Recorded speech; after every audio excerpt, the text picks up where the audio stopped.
Good morning. Welcome back. King Pilled is the channel. The ASTROLABE is the show. And you guys are here for it. What's going on? I see Tricky Woo, I see Cooper, I see Colin. I got people in the chat. See you in the camp is here. See you in the camp indeed. What day is today? Today's Thursday. Man, this week is going by fast. It's hard to believe it's already July. And July is almost half over. Feels like the year just began and is running away from us. Before we know it, it's going to be election season. Actual election season. We're what, less than 4 months away? Well, I've got a bunch of election related stuff for you guys today. Oh, I got to kill Discord now, so all the notifications that come in don't drive you guys crazy. Just before I got all my tabs opened. I've got it split into 2 separate windows. I've got tons of tweets. I've got several different articles. I've got a YouTube interview I'm going to refer you guys to with an article related to it. Got a whole bunch of stuff to go through today. Got it all laid out, all ready to go. Figured out the title, got the stream set up and everything. And then I stumbled upon a couple more really good things that I was like, I just have to include those. I can't not. It is these are too good. A couple of them came from the King Pill Discord. A couple of you guys, you may recognize it when I play these things for you today.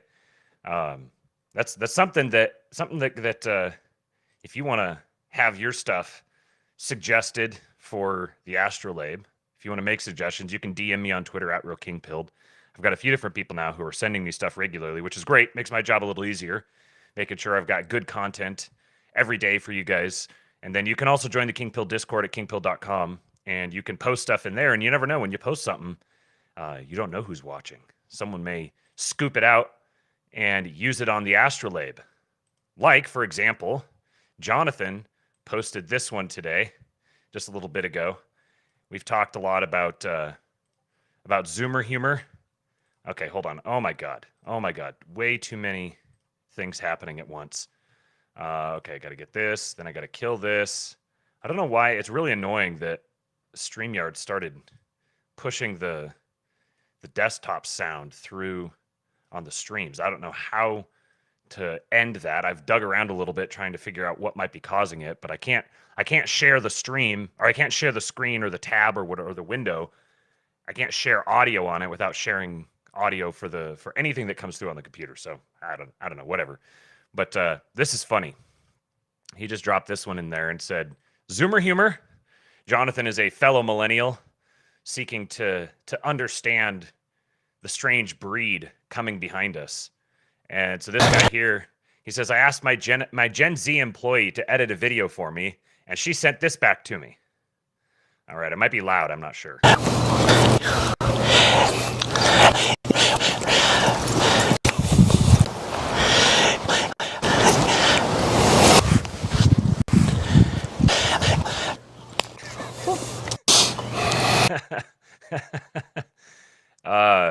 This guy says, give her a raise because this 100% caught my attention far more than whatever you were going to say.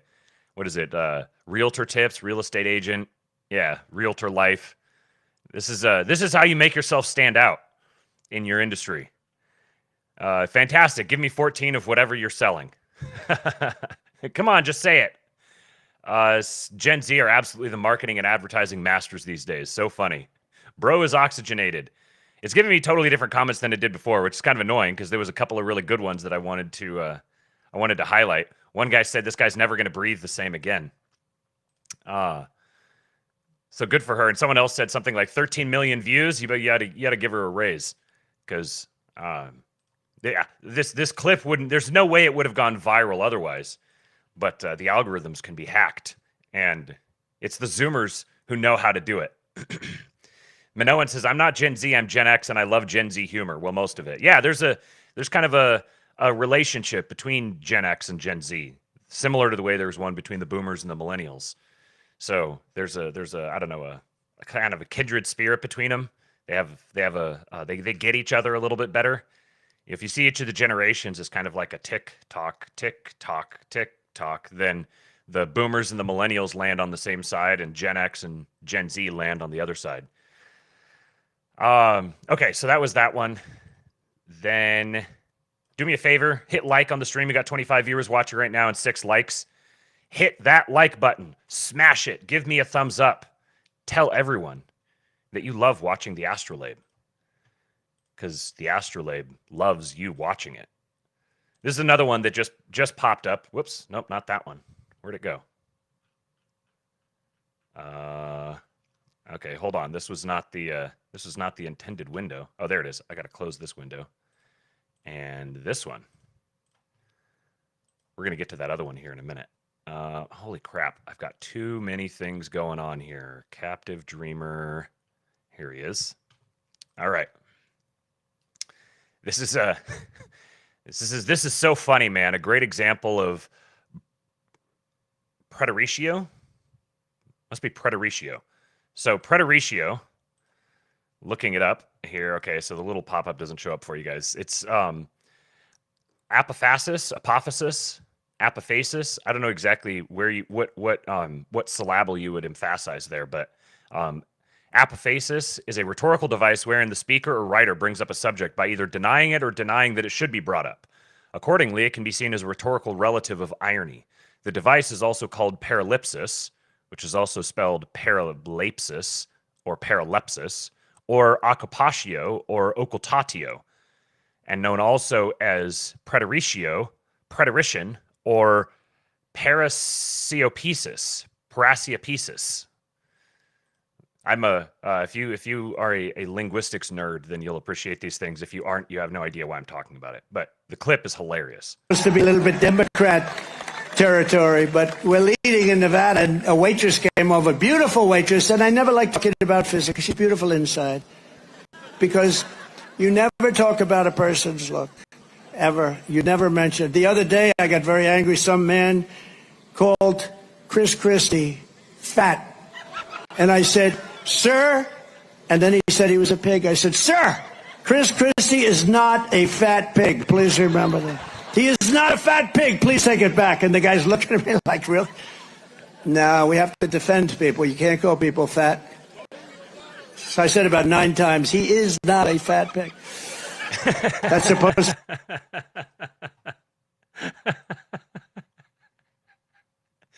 Just the absolute best to do it.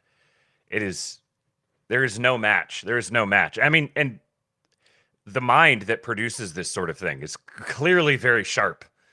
Clearly very sharp.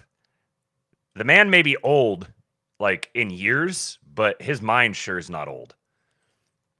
Okay. Another one. This is some 4th of July content, 4th of July themed content. We got a lot of these. The European mind cannot comprehend this. I should have played this one first, because this is it's always important to open with a word of prayer. This NASCAR pre-race prayer is about to turn into a scene from Talladega Nights. This is America, ladies and gentlemen. Heavenly Father, we thank you tonight for all your blessings. You said in all things give thanks. So we want to thank you tonight for these mighty machines that you've brought before us. Thank you for the Dodges and the Toyotas. Thank you for the Fords. And most of all, we thank you for Roush and Yates partnering to give us the power that we see before us tonight. Thank you for GM Performance Technology and the R07 engines. Thank you for Sunoco Racing Fuel and Goodyear tires that bring performance and power to the track. Lord, I want to thank you for my smoking hot wife tonight, Lisa. My 2 children, Eli and Emma, or as we like to call them, the little E's. Lord, I pray you bless the drivers and use them tonight. May they put on a performance worthy of this great track. In Jesus' name, boogity, boogity, boogity, amen.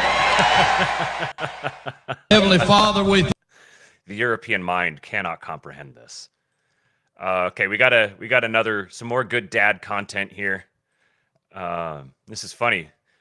This is a crossover into a segment of Twitter that we don't spend a whole lot of time in. It's actually a segment of Twitter I used to spend a lot of time in. Brian Floyd is he came up through the SB Nation sports blogs. I think he was a Cougars, Washington State Cougars writer. And I spent a lot of time in that. I was a contributor for some of their sports blogs maybe 10, 15 years ago related to Seattle sports and then NFL draft scouting and that sort of thing. And so I've actually met Brian a couple times, and then he began developing a reputation throughout the Trump years for being a very good progressive poster. He's like one of the poster child. Oh, that's a good one, poster child. He's a poster child of the I don't know, sarcastic progressive left that just makes fun of everything. So it's always funny to me when I see his stuff show up in I have my very segmented online lives, and every once in a while I see this guy show up in the political side of things.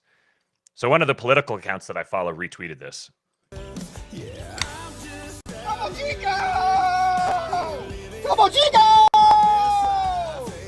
Topo Chico! Topo Chico! Topo Chico! Topo Chico!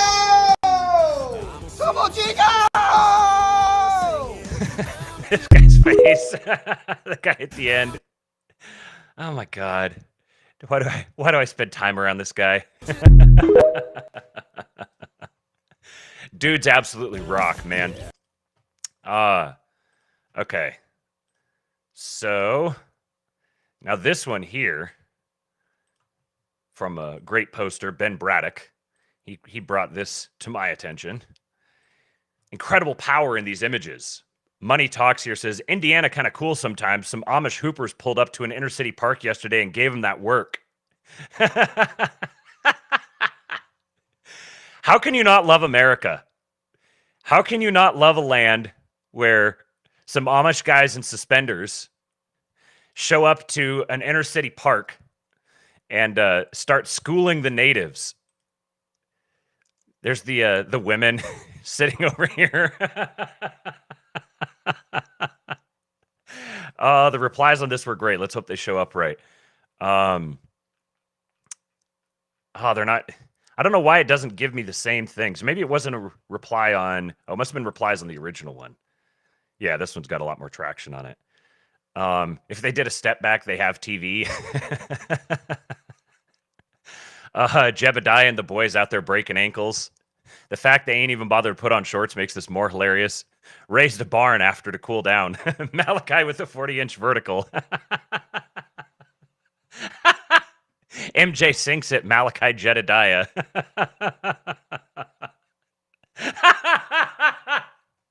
Kanye scores 106 points against wheelchair basketball team. Oh man, we're out here to raise we're here to raise barns and break ankles, and we're all out of barns. It's always funny to me when you see Black Twitter get really fascinated with some very strange sect of white people, and they're almost like they see him as pets. It's very entertaining. Okay. So now we've got something here that's a little less funny and more, I don't know. It's kind of funny. So Mr. Neutral Man, a.k.a. Howard Marks of REITs, he tweeted, throwing this out there. Any 18-plus college students with kitchen experience in the NYC area willing to come out and help me prep for a beach barbecue middle of next week. $150 for the day. Location is Rockaway Beach, accessible by subway. Perk is that you get to hang out with a bunch of top-notch hedge fund managers, but must be willing to clean, prep, grill, etc. We'll have to get your hands dirty. I would do this myself, but I got an important meeting next week and want to offload the prep work. If you have real restaurant cooking experience and can handle knives, happy to pay $200. I hope this creates a spontaneous opportunity for a youngster from a modest economic background who would not normally run into this demographic. Send DMs. Now, see, I see this tweet and I'm like, oh, that's freaking cool. That's awesome. This is a terrific opportunity. Some some kid who's in college who could go do some really simple, straightforward work, but then rub shoulders with hedge fund managers and try to chat them up or get in good with them, especially if the guy is if he's putting this meeting together and he primes these guys, here's a mentorship opportunity. Screen the guy who's going to come in and make sure that he's not a jerk off. This is a really good opportunity. So what do you think the replies are? They're as you would expect. This whole post is a fat L for you, LMAO. Like a hedge fund manager wouldn't just hire catering. Let's see. 150 to 200 top-notch hedge fund managers. Everyone is complaining. This is what I was paid for a day of catering 15 years ago. Everyone is complaining, oh, you're not paying enough. You're not paying enough to justify us coming out there. Leans of New York says, I'm not sure why everyone's so angry at this. If I was 18, I would grill on the beach for a few hours. When I was 18, I was earning $7.50 at a grocery store. And it's not in a beach, it's in his backyard. Clearly, you're a value investor if you're going to argue someone's resume over $50 a day length you haven't specified. This is just the quote tweet that I saw from this is perfect. Internet is wild because it becomes so damn clear why people are poor. Here's an offer to hang out with hedge fund managers as a college kid, and the comments are bitching about the $200 pay, not realizing if you show up and they like you, they'll hire you and you make millions. Would have given my left nut for an opportunity like this in college. Worst case scenario, you get $200 to hang out at a barbecue. Best case scenario, you meet a group of people who change your life forever. I've been saying this before, but the average person is incomprehensibly dumb. And Fritz Johnson, a recent powerful mutual. This guy is fucking hilarious. If you guys, okay, we're gonna do a quick shout out to Fritz Johnson here, because if you haven't seen him, you need to start following him. I think his primary platform is TikTok or Instagram. I'll show you that in just a second. This was funny yesterday. It says, do you hate your local McDonald's franchisee? Have a pounder delivered via the app. Double quarter pounder with 2 extra patties. It comes in at $11 above the threshold for free delivery and contains around $5 worth of 80% lean beef. DoorDash, their delivery partner, charges $7 for a delivery. Add in the 4% franchise royalty and the other ingredients, and they're losing more than $2 every time you order. Pick related. It's me. So let me see if I could find. Yeah, I'm starting my own cult. I'm autistic, and I'm starting my own cult. Why though? Well, there's 2 reasons that people become cult leaders. One is money. The other, I'm not allowed to talk about. Unfortunately, I care too much about my followers to steal their money. So instead, I'm going to use you and your votes to siphon taxpayer money. Let me explain. Loving County in West Texas has a population of about 80 people. Basically nobody lives there, but the taxable value of all that land is almost $100 billion. So if we can pack 100 cultists into RVs and travel trailers, then move there, we can control county government for as long as we'd like. We'd start by raising property taxes to the tune of $50 million a year. Then we'd create a bunch of fake county government jobs to fill with cult members. We can even run an economic development program to give money to cult-affiliated companies. Each and every cultist would be pulling down maybe $300K for doing basically nothing. This is probably not going to happen, but if you'd like to be involved in case it does, you should probably hit like and follow. Membership preference will be given to applicants who can chant. This is your humble prophet, Fritz Johnson, signing off. He's got an FBI. This is a humorous thought experiment and work of satire. Interest is I'm autistic, and my special interest is Riz. I found out about 4 years ago that putting points in my speech skill allows me to date beautiful women. And better yet, if I build a connection with the right girl and give her what she needs physically and emotionally, she'll cuddle up with me and smile and nod when I talk about the history of the Holy Roman Empire. Guys, I know this sounds insane, but I've done it. It's the best. So if you want to learn how to rizm with the tism, hit like and follow. The first video of his I ever saw was they all start with that, I'm autistic, and the first one I ever saw was, I'm autistic, and I've been touching women. Every once in a while, it just plays in my mind. So shout out Fritz Johnson. Okay. This is an absurd headline. Oh, we got vinyl villains in the chat. Donald John Doe 174 should drop out now. Oh, yeah. We got a live one, folks. Okay. Just in from disclosed.tv. $230 million U.S. Gaza aid pier to officially be permanently dismantled after only operating for approximately 21 days. $230 million dumped into creating a pier that operated for 21 days and then is going to be permanently dismantled. Obtainer of Rare Antique says, with $230 million, I could clone Ice Age megafauna and release them into national parks and cities. I fucking hate our boring retard government. This is, when one of the things I see sometimes when people are talking about these various, we mentioned yesterday, like Social Security and Medicare, the amounts of money that have to go into those to keep them afloat. And the way that people look at trying to if you're talking about some sort of a vanguard that takes control and then they have to try to unwind things or redirect funding and all that sort of stuff, and for example, maybe you have people who genuinely want to deport, I don't know, 100 million people or whatever. There is a absolute, like, money is no issue. There is no problem funding any of these things. If you wanted to pay every single one of the illegal aliens in the country, I don't know, $50,000 to leave, there is money available to do that. Imagine how many illegal aliens you could pay $50,000 a piece to with $230 million. Someone could do the math. That would make a pretty big dent. And this is just for one little project. The amount of money that is, the human mind can't comprehend it. Like, you can't comprehend how much $230 million is. We throw these numbers around, but can you even fathom what $230 million is? The things that would purchase, what it would be like to have that sort of money under your control. There's a tiny, tiny fraction of the population, of the human population, that can actually like even touch anything close to that in their entire lifetime. If you took the average person and you summed up every single dollar that ever came through their hands in their entire life, it's not going to come close to $230 million. This gets pissed out for some little project. I mean, it's not a little project. Obviously, Witt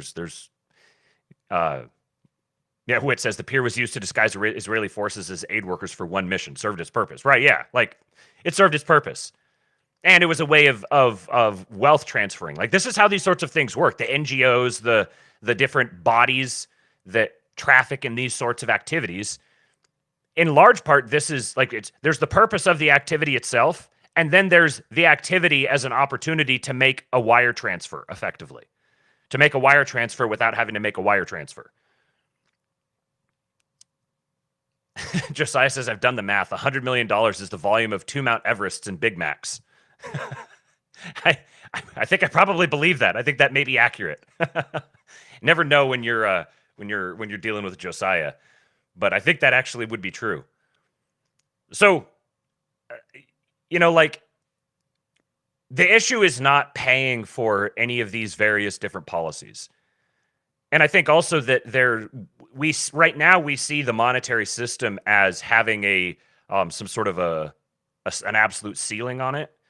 But I think that leaves out of consideration human creativity and innovation. And every generation has their, this is the insurmountable problem. There's just no I don't see how this doesn't just explode and collapse into absolute destruction and chaos. There's no way we're ever going to get past this threshold. And then some new technology or new social thing gets introduced, and it sucks up all of that extra available bandwidth. It seemed like it was going to turn into deflationary pressure and all that sort of thing. So I think just purely on a matter of historical timelines, the odds are very good that the people, we're going to default on our debt and it's going to cause absolute economic crisis and catastrophe. And this isn't factoring in not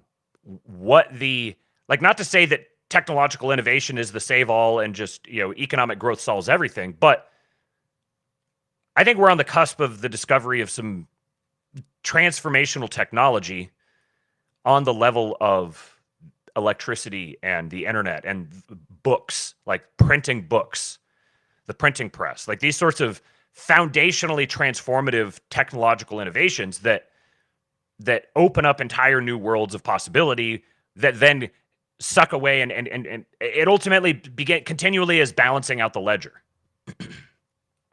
That's not to say, just sit back and relax and all the problems will solve themselves, but rather that panicking and doom casting very rarely actually comes true.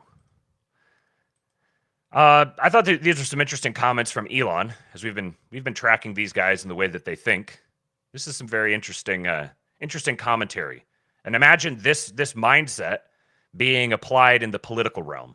The most common error of a smart engineer is to optimize the thing that... Let me know if you guys can hear okay, if the volume's too low. I don't think I can get it up any higher, but I can probably raise my overall volume and that might help. So let me know if it's too quiet. Should not exist. And they say, well, why would people do that? Well, everyone's been trained in high school and college that you got to answer the question, convergent logic. Yep. So you can't tell the professor your question is dumb, that you'll get a bad grade. You have to answer the question. Yep. So everyone's basically, without knowing it, they got like mental straitjacket on. That is, they'll work on optimizing the thing that should simply not exist. The most common error of a smart engineer is to You work on optimizing a thing that should simply not exist. This implies to all aspects of our life you have to question the question. This idea strikes me as meaningful and important to humanity on a much broader scale than just regarding engineering. How far astray have we gone because a professor, academia, media, leader, expert, has told us what questions are important and what answers are correct? And I think one of the effects of the evolution of human communication that we're watching through social media is that there's a magnetism to the questions, to questioning the questions. Like once you start questioning questions, you start examining presuppositions, then you get the ball rolling and it begins picking up steam. And this applies in all sorts of different domains, but the entire educational system and the media establishment for the past really couple centuries has been geared toward defining what the questions are, narrowing the frame to we only think about these things. These are the only questions we're allowed to ask, and these are the only answers that we're allowed to supply. And those are two separate things. Like these are the only questions you're allowed to ask, and you could come up with any answer to them is one state of things. But then And that state ends up, I think, being much more flexible.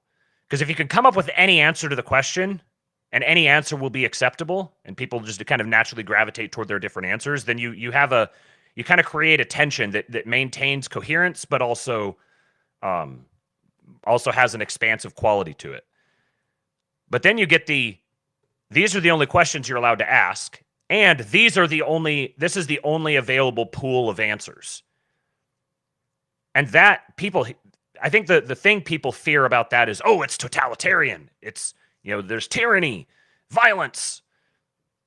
But I don't think that's the real issue with a system like that. The real issue with a system like that is it makes you retarded. It's not that it's not the totalitarianism associated with it pales in comparison to the effects of an entire group of people just making themselves retarded generation after generation.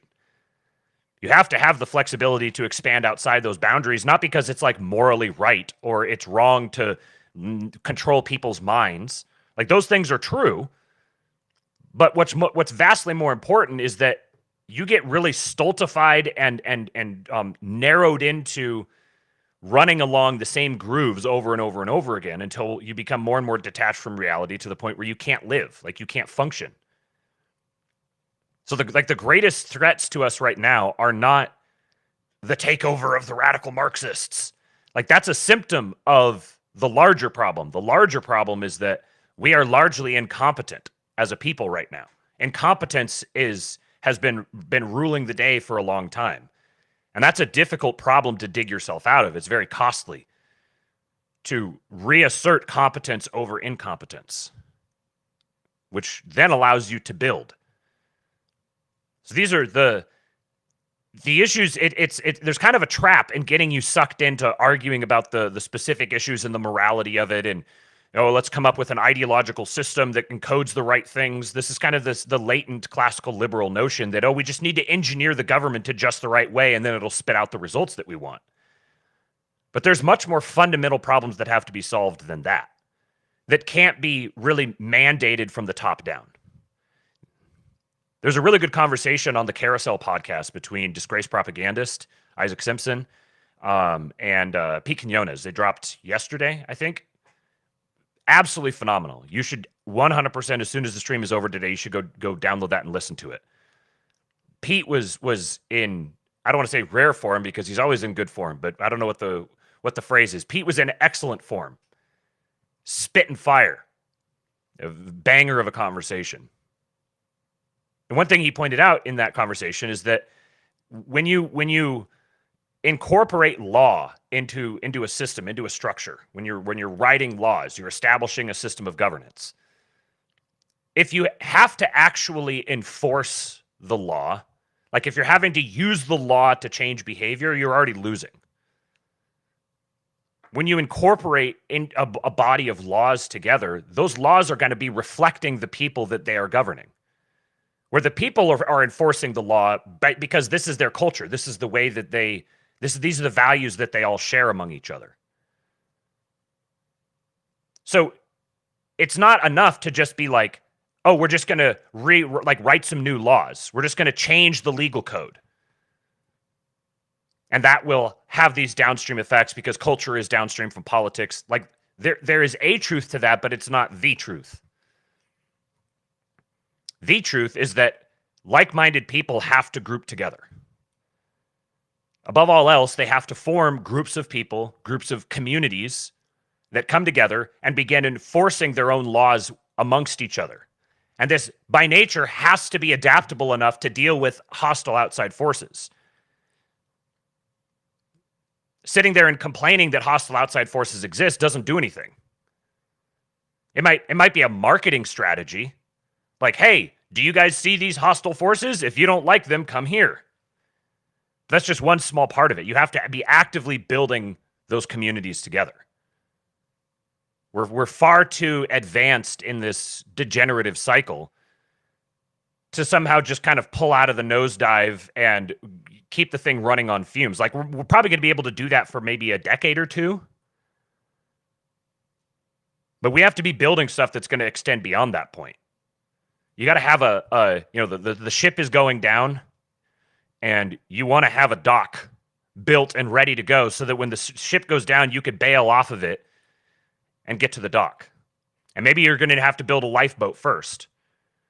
But that has to take precedence over trying to control things at the macro scale. You have to figure things out at the micro scale, and then individually you can address certain things at the macro scale. But the macro scale isn't going to change until the micro scale has sufficiently changed.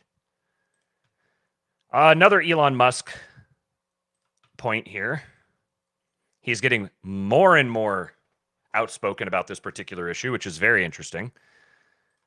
The Last Refuge tweeted, they are not, well, he's tweeting something from End Wokeness, which I can't stand this account. It's a black pill purveyor. But he says, Joe Rogan explains the border crisis. Open the border to the third world, give them aid and free housing, oppose racist voter ID laws, rig it so they're able to vote, permanent one-party rule. I think the notion of permanent one-party rule is like, it's like a useful, I don't know, mythology.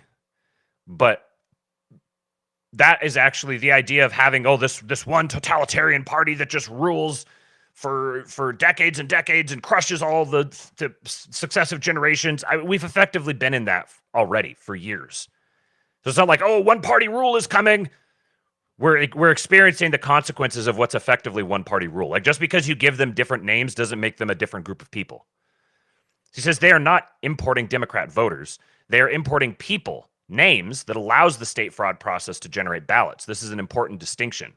The migrants will not use the ballots. The DNC harvesters will collect them, fill them out, Obama. Then the precinct workers will scan them and count them, Clyburn. Illegals don't need to vote. They only need to exist to create a ballot. Here's a Yehuda Miller tweeted about how the DMV is registering non-USA citizens to vote without their knowledge. Ms. Barnes-Heflin self-disclosed she is not a citizen of the United States, and she voted in 3 past elections. She's a Canadian citizen. So there's a bunch of stuff here. This sort of stuff's been going on for a long time, for 5+ years now. The different little groups have been doing their investigations and reporting on these different things, and it's reached the point where people like Elon Musk are actually taking it very seriously, and they're very concerned about it. Elon says this is a more accurate description of what happens regarding voter fraud. So they don't need the person to actually cast a ballot. They just need that person in the database, that person's name in the database, and they can use that. And probably dancing pretty close to stuff that will might get a strike on the channel. I don't know. But both Michigan and Wisconsin are implementing drop boxes for the 24 election, as expected. Ivan Rakelin says, yes, Elon Musk has finally come around to joining Team Election Denier. He really must be looking at the deep state target list direct messages. We are close.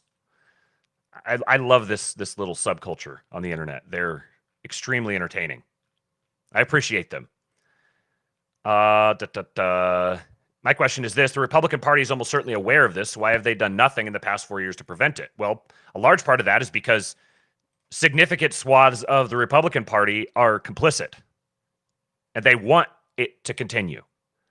However, the activity of everything else that's going on right now implies to me that they, whoever they are, that they don't necessarily have full confidence that this is going to be effective.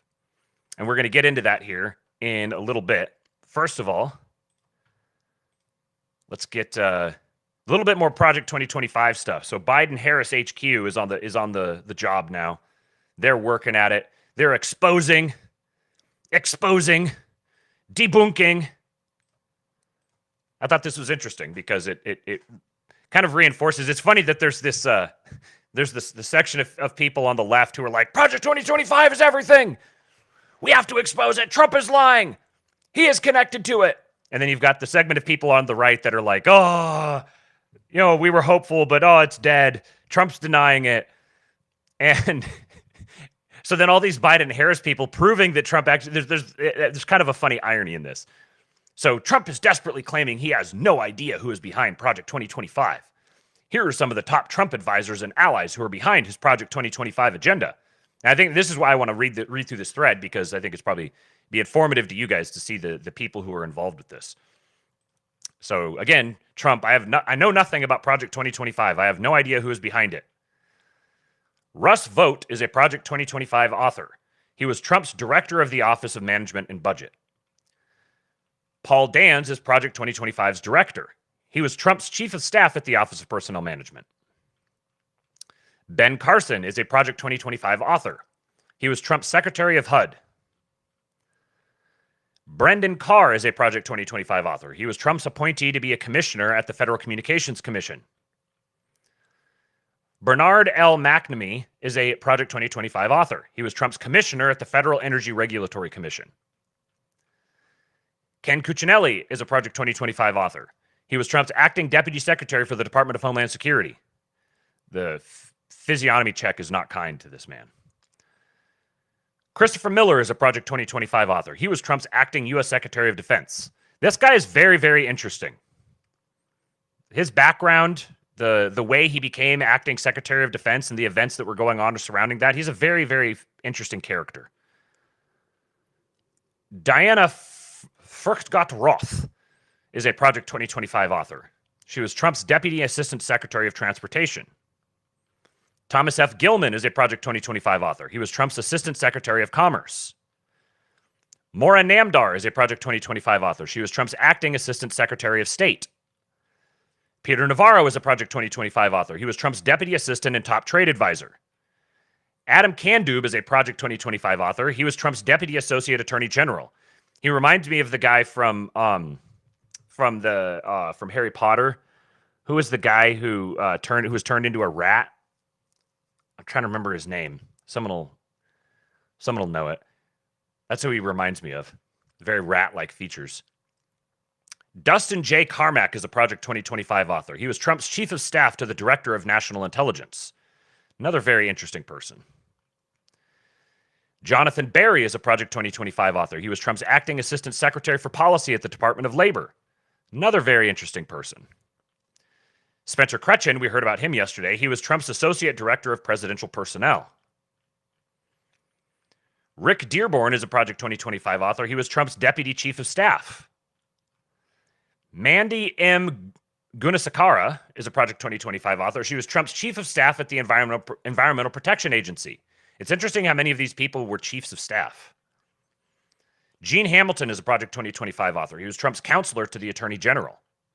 Jennifer Hazelton is a Project 2025 author. She was Trump's Deputy Assistant Administrator of Public Affairs at USAID. Troop Hemingway, another very interesting character, was a Project 2025 author. He was Trump's Associate Director of Presidential Personnel. Dennis Dean Kirk is a Project 2025 author. He was Trump's Senior Advisor at the Office of Personnel Management. Seen a number of these guys from OPM. Stephen Moore has been a top Trump advisor. William Perry Pendley Now, if I didn't tell you where this guy worked, would you guess Bureau of Land Management? Because I would guess Bureau of Land Management or like National Parks or something. He just has that look. He was Trump's acting director of the Bureau of Land Management. Some of these people who had acting roles also kind of catches my eye. They were people who may have been put into a position temporarily, but they couldn't actually get congressional approval for them to be in the permanent position, which kind of makes for an interesting selection bias. Max Primorak was Trump's acting chief operating officer at USAID.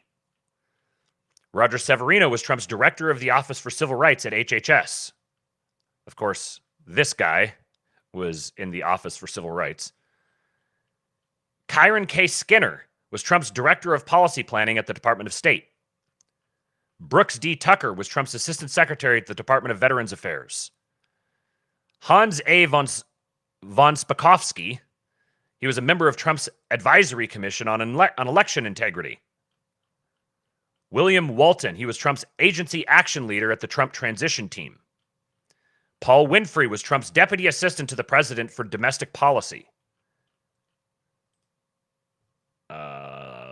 Okay, yeah, so that was it. This is Trump's Project 2025. He knows exactly who is behind it. Learn more about his agenda here from JoeBiden.com. So now someone sent me this. I think it was Josh Ham, or actually a couple people sent me this one. And I wasn't, Peter Pettigrew, thank you. That's who I was thinking of, the rat guy. I was trying to figure out how this would be taken by people, because I think this can be read in multiple ways. Andrew Closter, the dog that didn't bark. 2016 RNC platform mentions Israel 19 times. 2024 RNC platform mentions Israel only once. This is like, I think this tweet is like a Rorschach test. He says, this guts pro-Israel language far more than pro-life language. Peak neocon Pence attacking the platform, but again, out of all of his complaints, he doesn't mention his top money source and issue, Israel. Curious. It's very interesting. I don't know if this is a, is it they're not mentioning it because they're getting even more subversive? Or are they not mentioning it because this divide is forming? I think, I'm inclined to think the latter, but I'm also open to the former. I think that what we are seeing is a move in the direction. There very clearly seems to be a civil war happening between the, I was talking to Pete Quinones about this the other day, between the right-wing Jews and the left-wing Jews. You know, you got the Jews, the Hollywood culture Jews and the war and banking Jews. This is the way that, because I was talking with Pete and I was like, I'm trying to figure out, like, the right-wing Jews are the ones that seem even more ardently pro-Jewish. They're the real true believers. So how do you reconcile that with right-wing? Like, I don't even know how you fit those things together. And he was like, well, this is kind of just the terminology that I use to differentiate between the two factions. The war and banking side versus the cultural degeneracy and sodomy and Hollywood and all that sort of stuff. So it kind of ends up, it's like the Republican Jews and the Democrat Jews. And typically they more or less function as kind of two arms of the same beast. But now it seems as if there's been some sort of a rift between them. And I don't know what the substance of that rift is. But I know that the vibe that I've been picking up from all the different people that these different factions that I'm kind of keeping an eye on, I'm sort of I'm looking at the individual things they're saying and then the things they aren't saying and trying to sort of pick up the vibe in the room. And the distinction that I've started seeing is that there is a group of people who are Zionist sympathetic or even outwardly Zionist, but they seem to not, it seems like Zionist is something that they're using in a different way than, say, the neocons. The way that I've tried to describe it in the past is like one side says Israel should exist and America should exist. And the other side says Israel or America should exist so that Israel can exist. And I would wager that we're moving in a direction where the sovereigntist aspects of the forming coalition are not hostile to Israel, but they're like, you're your own thing. You take care of yourself. We're going to take care of our stuff at home. And all the Anons will only accept someone who's openly hostile and names them and is fully down the rabbit hole like they are.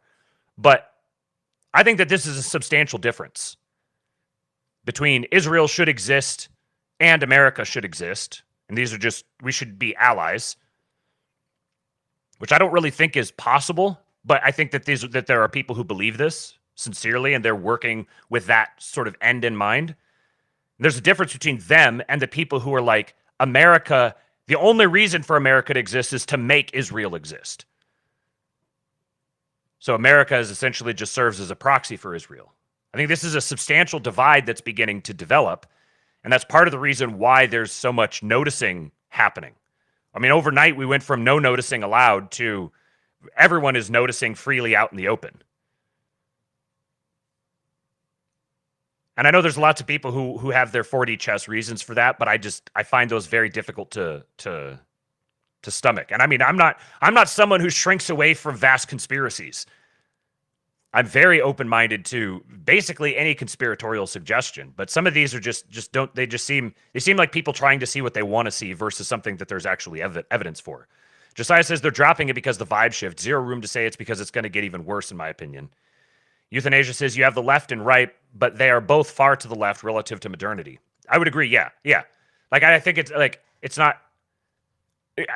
I'm losing the utility in the right-left designations, but still people kind of understand what it is. So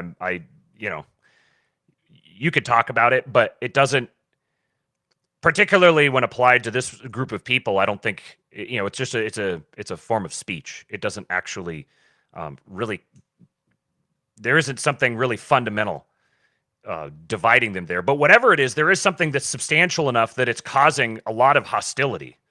But like intra-tribe hostility.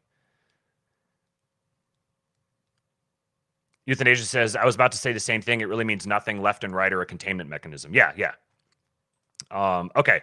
So speaking of the hostility among various different regime factions, Loki Juliana says,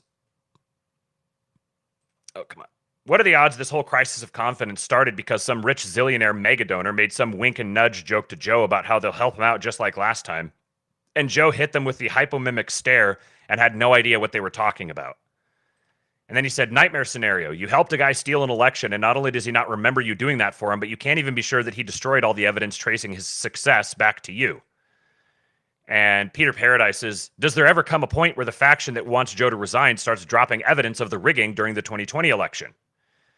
That's an interesting scenario. I don't see yet how that would play out, because I think something like that would be far too implicating to far too many people. But with this sort of thing, when you have some sort of massive crime that's been perpetrated and it implicates a whole bunch of different people, then you get a true sort of prisoner's dilemma where at some point people are going to start turning on each other and working out deals and trying to throw certain people under the bus. And all of the behavior of the regime right now indicates that they don't feel secure or comfortable, or like everything is all buttoned up and taken care of and the outcomes have already been assured. They're sure not acting that way.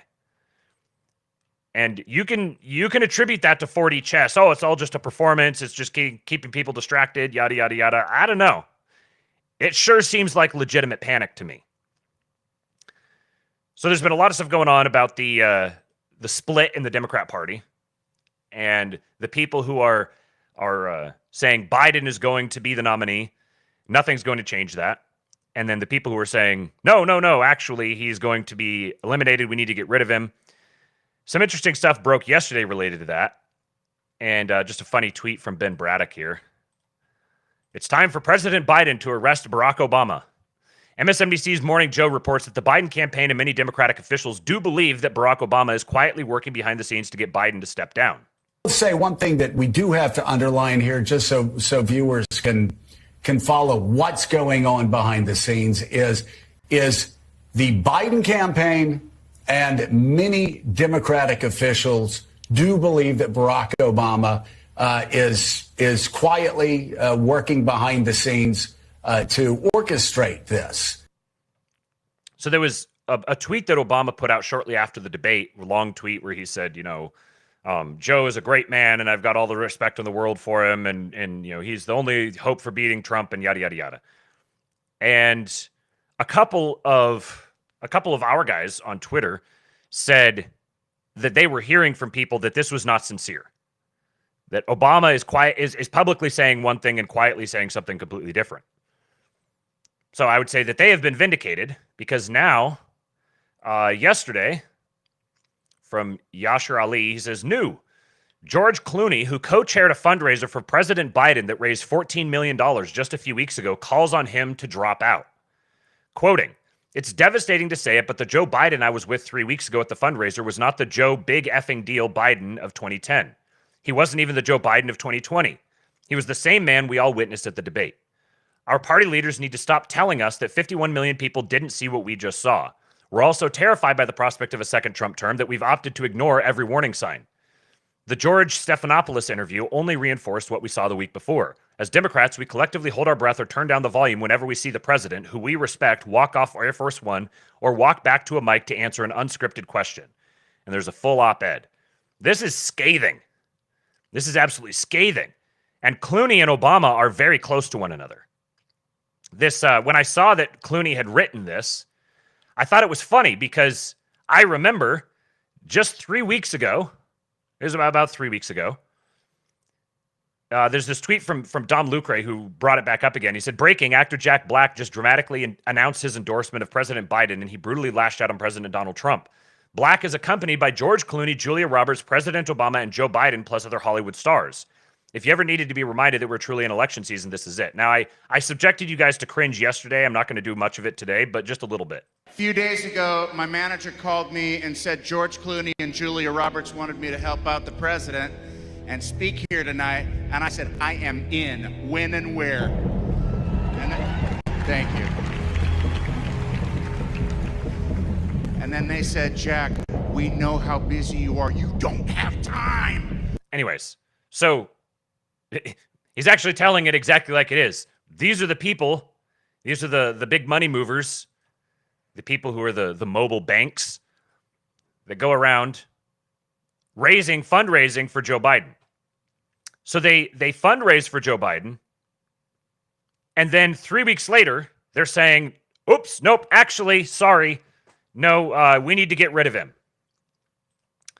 Now, I've got some stuff here today on what that would actually entail. As Rip touches on here, he says, I guess Clooney will have to give that $14 million back.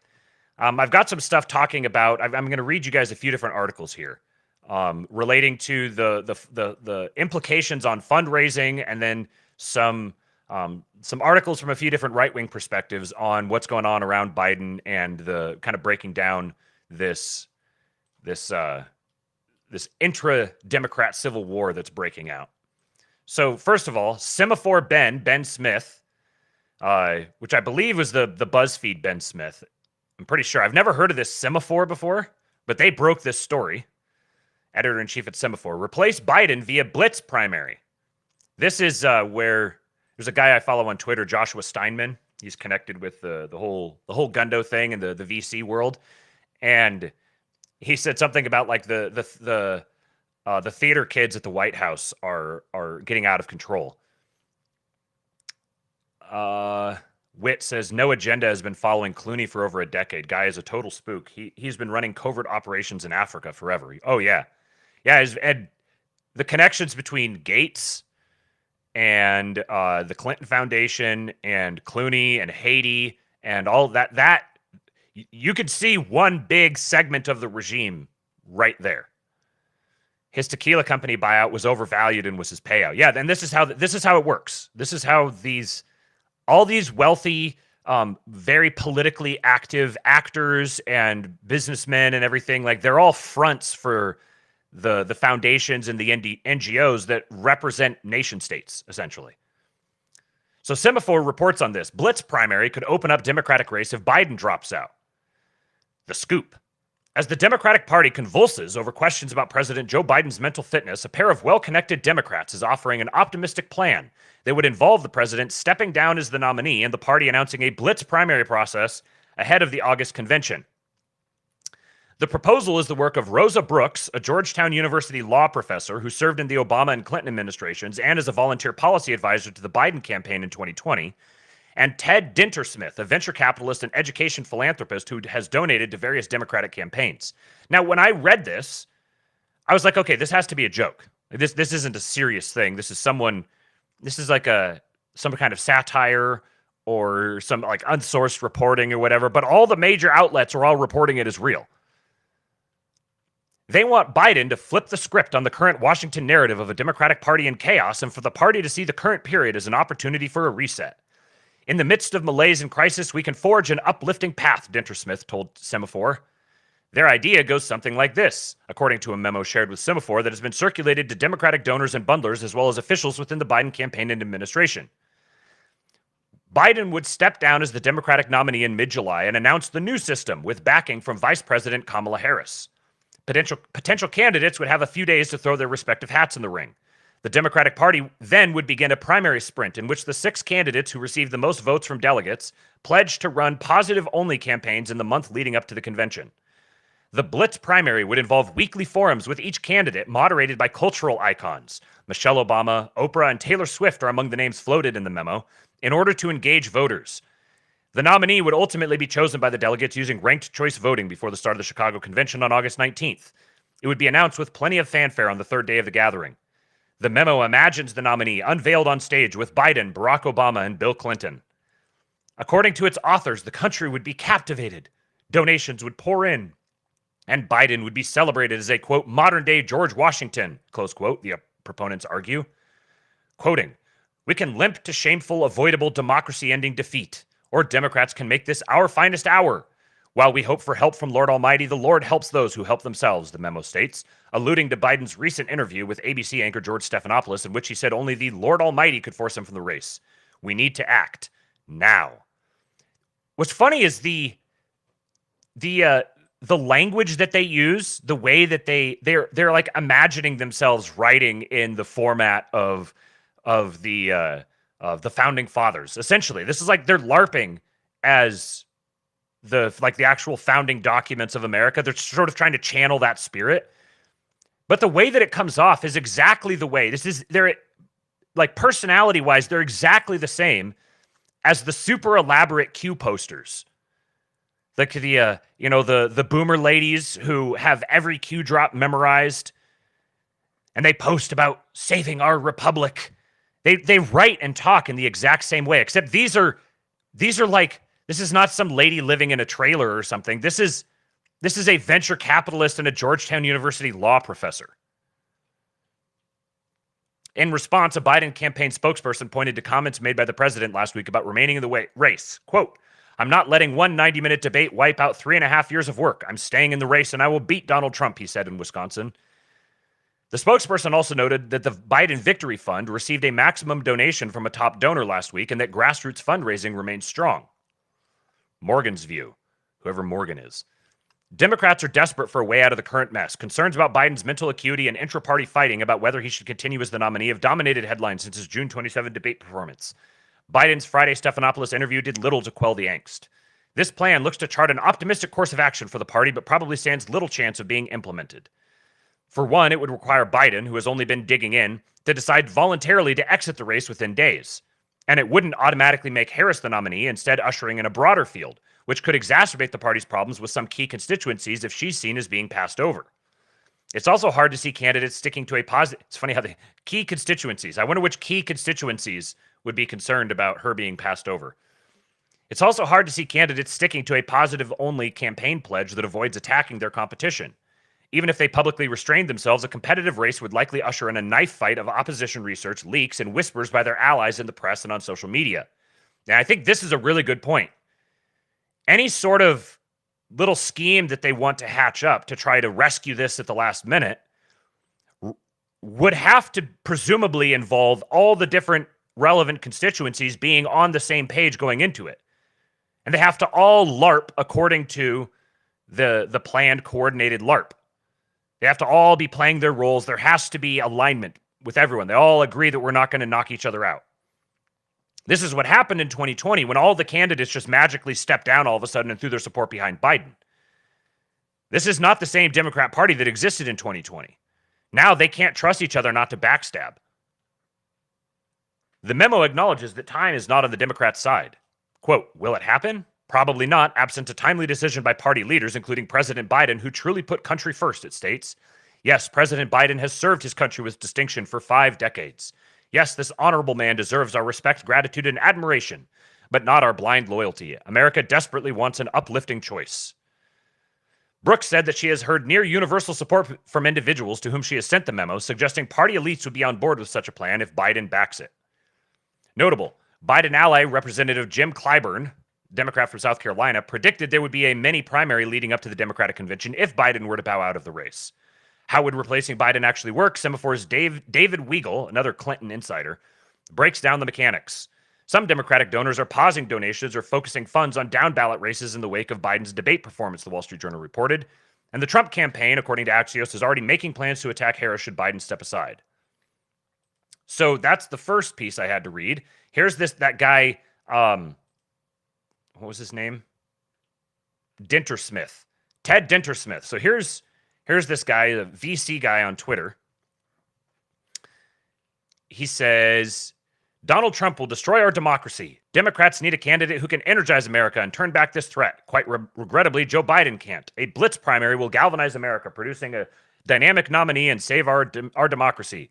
Interesting, he tags Ezra Klein and James Carville. Those are significant names. So here's his little graphic for it. Democracy's finest hour, casting Biden as a reincarnation of George Washington. The speech, the blitz, the convention, the election. Decisive victory with down-ballot surge. The Democratic Party emerges as bold, innovative, and aspirational. We save our democracy. Aren't these people retarded? It's just staggering. So Ben Braddock, a regular, he shows up on here a lot. What's up, MetaPrime in the chat? Moldy Apple is here too. Witt says the new $50 billion Parkinson's awareness bill that just got pushed through is Biden's, Jill's payout to get them out. That's very interesting. That's a very interesting theory.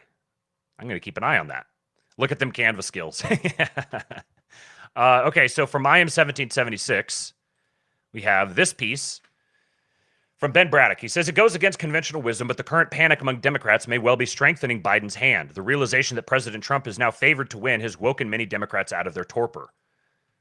So this piece is definitely worth reading. So we're going to read through this, and we got a couple others as well. One from Scott Greer, and then there's a Forbes article here talking about what happens to Biden's campaign cash if he drops out. So we'll read that one after we finish reading this, because Ben Braddock touches on this. On the aftermath of the Biden versus Trump debate, do not go gentle into that good night. Old age should burn and rave at close of day. Rage, rage against the dying of the light.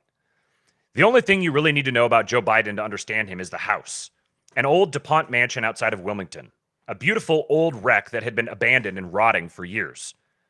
Biden got himself worked up into a lather over the possibilities and did a deal for far more than it was worth, and far more than he could himself afford. His inspection tour before buying it was going there one night and breaking through the plywood to look around for a few minutes in the darkness. Once he moved in, he discovered that there were animals living on the third floor, which was wide open. The roof had holes in it, and the whole place was full of asbestos. He had to sell off some lots of land to afford windows to keep the animals out. Then he needed a new driveway because he ticked off his neighbors, so he sold another lot to get the money to pave the driveway. But the driveway had ran through that lot, so he had to build yet another driveway. Then he decided he needed more privacy from all of the new neighbors who were building on the lots he sold off, so he found a nursery in Pennsylvania who sold mature trees. Saplings wouldn't do. He needed big ones right away. He got 20-foot-tall hemlocks and planted them 2 feet apart like a solid wall. They died, of course. He kept selling off lots until there were none left. His next move was to run for president in 1988. So this is the guy that gets tabbed to run for president. You can see immediately how much of a cutout he is. It's very reminiscent of Bernie Sanders. Joe Biden is a man who has lived completely untethered from reality for his entire life and refused to accept any setback. A visionary. At the age of 29, he was a county councilman, not exactly the kind of office that people jump into the United States Senate from. especially not against Senator Cale Boggs, a beloved fixture in Delaware politics who had served 3 terms as a congressman, 2 terms as Delaware's governor, and 2 terms as a U.S. senator. Biden had an open path to the Democratic nomination because no other Democrats wanted to be the sacrificial lamb against such a sure bet as Cale Boggs. But Biden had a vision. He would treat him respectfully like a grandpa, but with the message that Boggs was just too old to do the job anymore. Cale Boggs was 63 years old. Biden won the election. Fast forward 2.5 decades. A circular firing squad has erupted within the Democratic Party around Biden for being too old himself following his debate performance against Trump. Biden had been widely expected to bomb at the State of the Union address back in March, but ended up pulling off a surprisingly competent performance relative to his baseline, though he did begin crashing about 45 minutes in as the initial Adderall high wore off.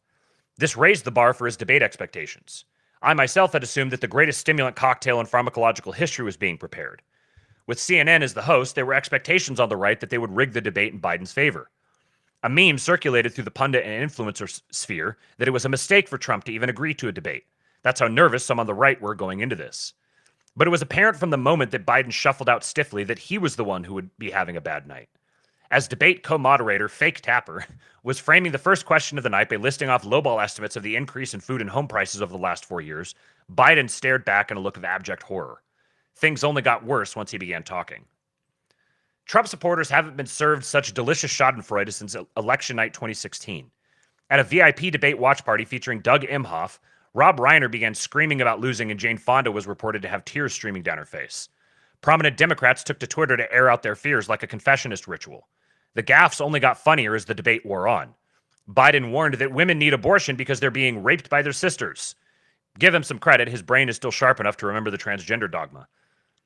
Biden's poor debate performance was an opportunity for a ratings bonanza that the TV media just couldn't pass up. Pundits on panels desperately worked to outdo one another in coming up with the most alarming adjectives and inside gossip as to how Democrats were handling the spectacle. The media circus continued to grow into a general panic about Biden's health, with Democrats calling for a late-term abortion of his presidential bid due to fears that the public might be catching on to his senility. Recriminations, blame-shifting, finger-pointing have spilled both in public and private. It's a weird news cycle that is reminiscent of the kind of panic that set in over 3 months into the COVID-19 pandemic, when a critical mass of officials and media suddenly decided that we had to take action. Actions, which of course turned out to be worse than doing nothing at all. The knives are out for Biden, but he is wearing a Kevlar nursing home gown. Look at that. Like, you don't see this look anymore. This is what, he's 29? Losing his hair, but he's still got long hair on the sides. Like, this is a very distinct era in time. Everyone is capable of extreme acts of self-delusion, but especially those who are intelligent and or high status. Just look up Bernie Madoff's client list. It is these types who now express shock that President Biden showed up to debate in the exact same mental and physical state he's shown up to nearly all public events in for the past 4 years. It should have been no surprise that Biden would have a rough time at the debate. Just a couple of weeks before, he kept wandering off at the G7 summit in Italy, only to be chased down and guided back by some prime minister or president in the group.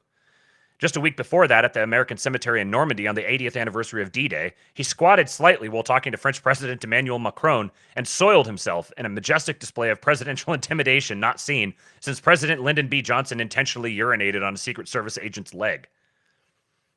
The funny thing about the din of calls for Biden to drop out, however, is that his poll numbers have not substantially moved from where they were before the debate.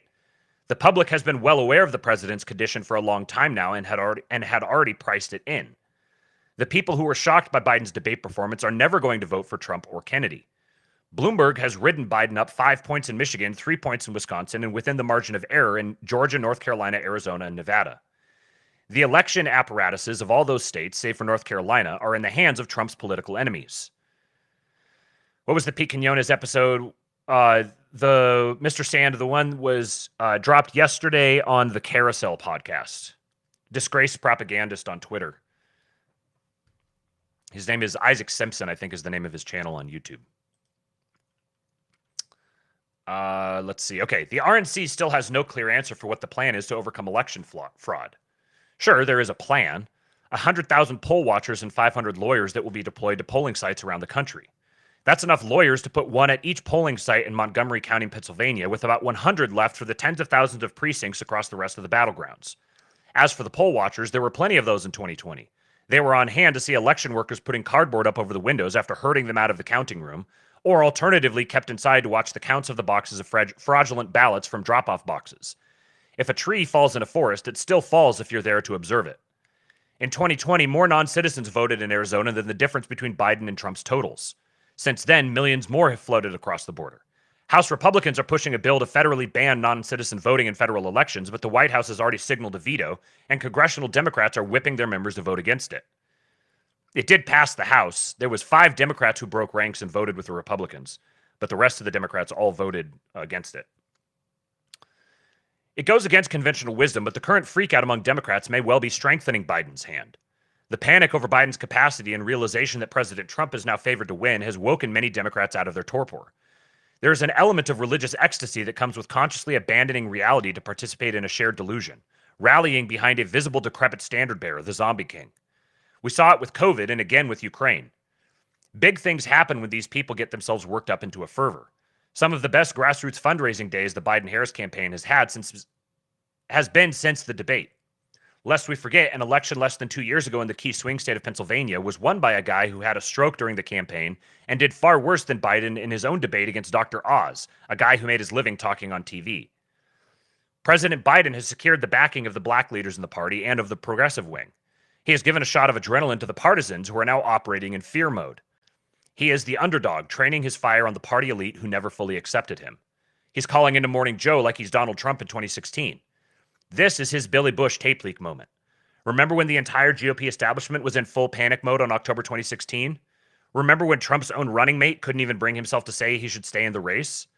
Donald Trump's biggest advantage in that race was that Hillary Clinton supporters were so confident that she was going to win that many of them didn't bother to volunteer for the campaign or even vote.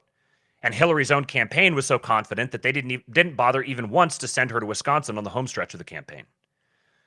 Republicans were also supremely confident of a red wave in the midterms. The wave never materialized. The GOP just barely took the House and washed out in the Senate. This was blamed to the Supreme Court's repeal of Roe v. Wade, and that did activate a lot of liberal women. But digging deeper into the results, GOP underperformance was almost entirely attributable to Republicans doing much worse in rural areas than expected. Virginia's Governor Glenn Youngkin pulled off a big win in 2021, not just because he did marginally better in the suburbs, he still lost them, but entirely because rural whites turned out in force and voted Republican the same way that black people vote Democrat. It was a backlash against Virginia Democrats' assaults on gun rights and Southern heritage, allowing rioters to set Civil War museums on fire and tear down memorials to the defenders of Virginia. I think this point in here this is one of the most important things for this entire article. This point that he made, that the thing that really differentiated Youngkin was that he did really well in the rural areas. In the rural areas, rural whites are the area that the GOP has underperformed in 2020 and 2022. This lends further credence to the idea, I think, that Youngkin is going to be the VP. Back in 2022, when I was in Arizona covering the Blake Masters' unsuccessful campaign for the U.S. Senate, I was hearing rumors that support for Masters was surprisingly weak in the rural parts of the state. Sure enough, when the results came in, Masters underperformed in the rural areas. I started looking at other states like Minnesota, where the Republicans had lost a number of seats that they were sure they'd win, and a similar pattern appeared. Republicans were much weaker than expected in the rural areas. I believe this is because the economy is still the prime political mover. While rural America did very poorly coming out of the Great Recession, it came out of the COVID recession much stronger than the suburbs and metropolitan areas. Rural America stayed open while everyone else locked down. White flight from the cities injected new youth and vigor into local economies. The increase in commodity prices benefited farmers and other commodity producers, and the reshoring of American manufacturing has led to the opposite problem of unemployment, difficulty with finding qualified workers. 2021 was an odd year with few elections, so there isn't much data available, but the decline in Republican rural performance from 2020-2021 to 2022 suggests that these economic factors are somewhat mollifying to rural voters. If this holds, Trump will have to make the difference up somewhere. I fully expect he will do much better in the big cities and blue states than he did in his previous elections, but his campaign would be well advised to not take any voting bloc for granted, particularly the rural one. This election is just getting started. Overconfident Republicans should be preparing for a knife fight, not a cakewalk. Beyond the White House are the races for the U.S. Senate and House of Representatives. If Trump wins, he will need majorities in both chambers to govern effectively, but especially in the U.S. Senate, which approves or rejects the president's nominations to the executive and judicial branches. The way to win any race is to run like you're still in second place. The consequence of misunderstanding your opponent is defeat. The consequence of not doing that is victory. And if you overestimate your enemy a bit, you may end up winning really big. Okay, so there was that one. Let me see what you guys are saying here. Kate says, seems like Michigan is locked in given the law that Whitmer signed into law yesterday. Mitch McConnell intentionally sabotaged the 2022 election by promoting swamp creatures that rural America wanted nothing to do with. Okay. So this one here, there's been a few different people talking about the effects of having, oh, here, let me show you this. I saw this just before I went live. This is a trending thing on Twitter right now. Obama's alleged role in Biden's ousting. Joe Scarborough of MSNBC's Morning Joe reported that the Biden campaign and many Democratic officials believe Barack Obama is working behind the scenes to orchestrate efforts to remove President Joe Biden from office. George Clooney publicly called for Biden to step down in a New York Times op-ed, which he reportedly ran past Obama before publishing, with Obama not objecting to its content. The Biden campaign and several Democratic officials believe Obama is quietly working behind the scenes to orchestrate this effort. Sobiek said that Politico reported Clooney reached out to Obama before publishing it, and Obama did not object. Gunther Eagleman says Barack Obama is behind the scenes pulling strings. See if there was any other interesting things here. Just people reporting the same thing.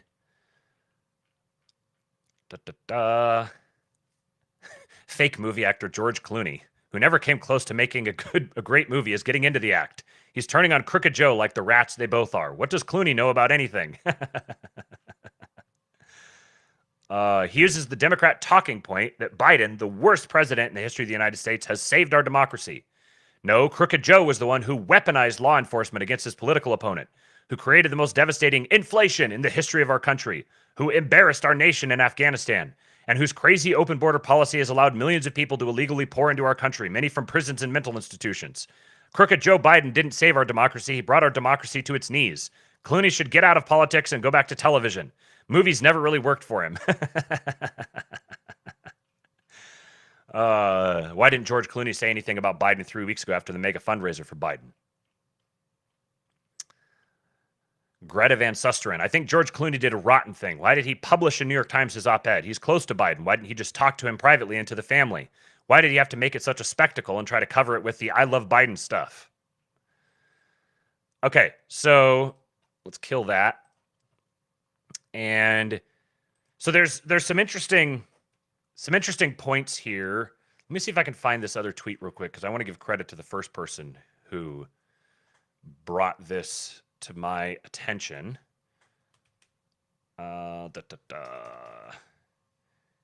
Give me a sec here.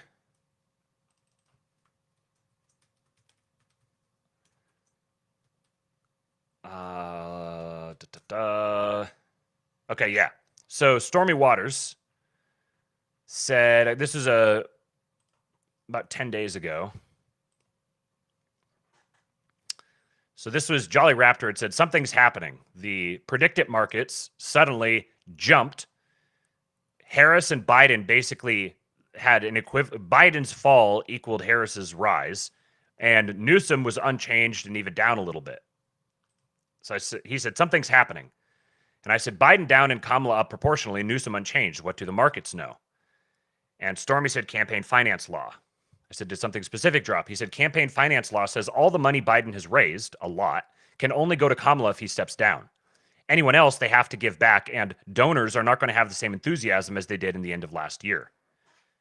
So, relatedly, here's an article from Forbes. There's a bunch of different articles. HuffPost had one of these. Axios had one. This one seemed to have the most comprehensive explanation. So it says, what happens to Biden's campaign cash if he drops out? President Joe Biden is facing growing calls to step aside in the presidential race amid concerns about his mental fitness for the job and his ability to beat former President Donald Trump, raising legal questions about the fate of the $91 million he's amassed in donations. If Biden were to drop out and Vice President Kamala Harris replaced him, as some Democrats have suggested she would seamlessly be allowed to continue using his donations since she's already a part of his campaign, experts have said.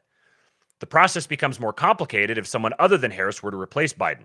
His campaign would first need to repay all of its vendors, and if the campaign ended before their party's respective conventions, where they officially select a nominee, they would have to refund all contributions designated to be used in the general election.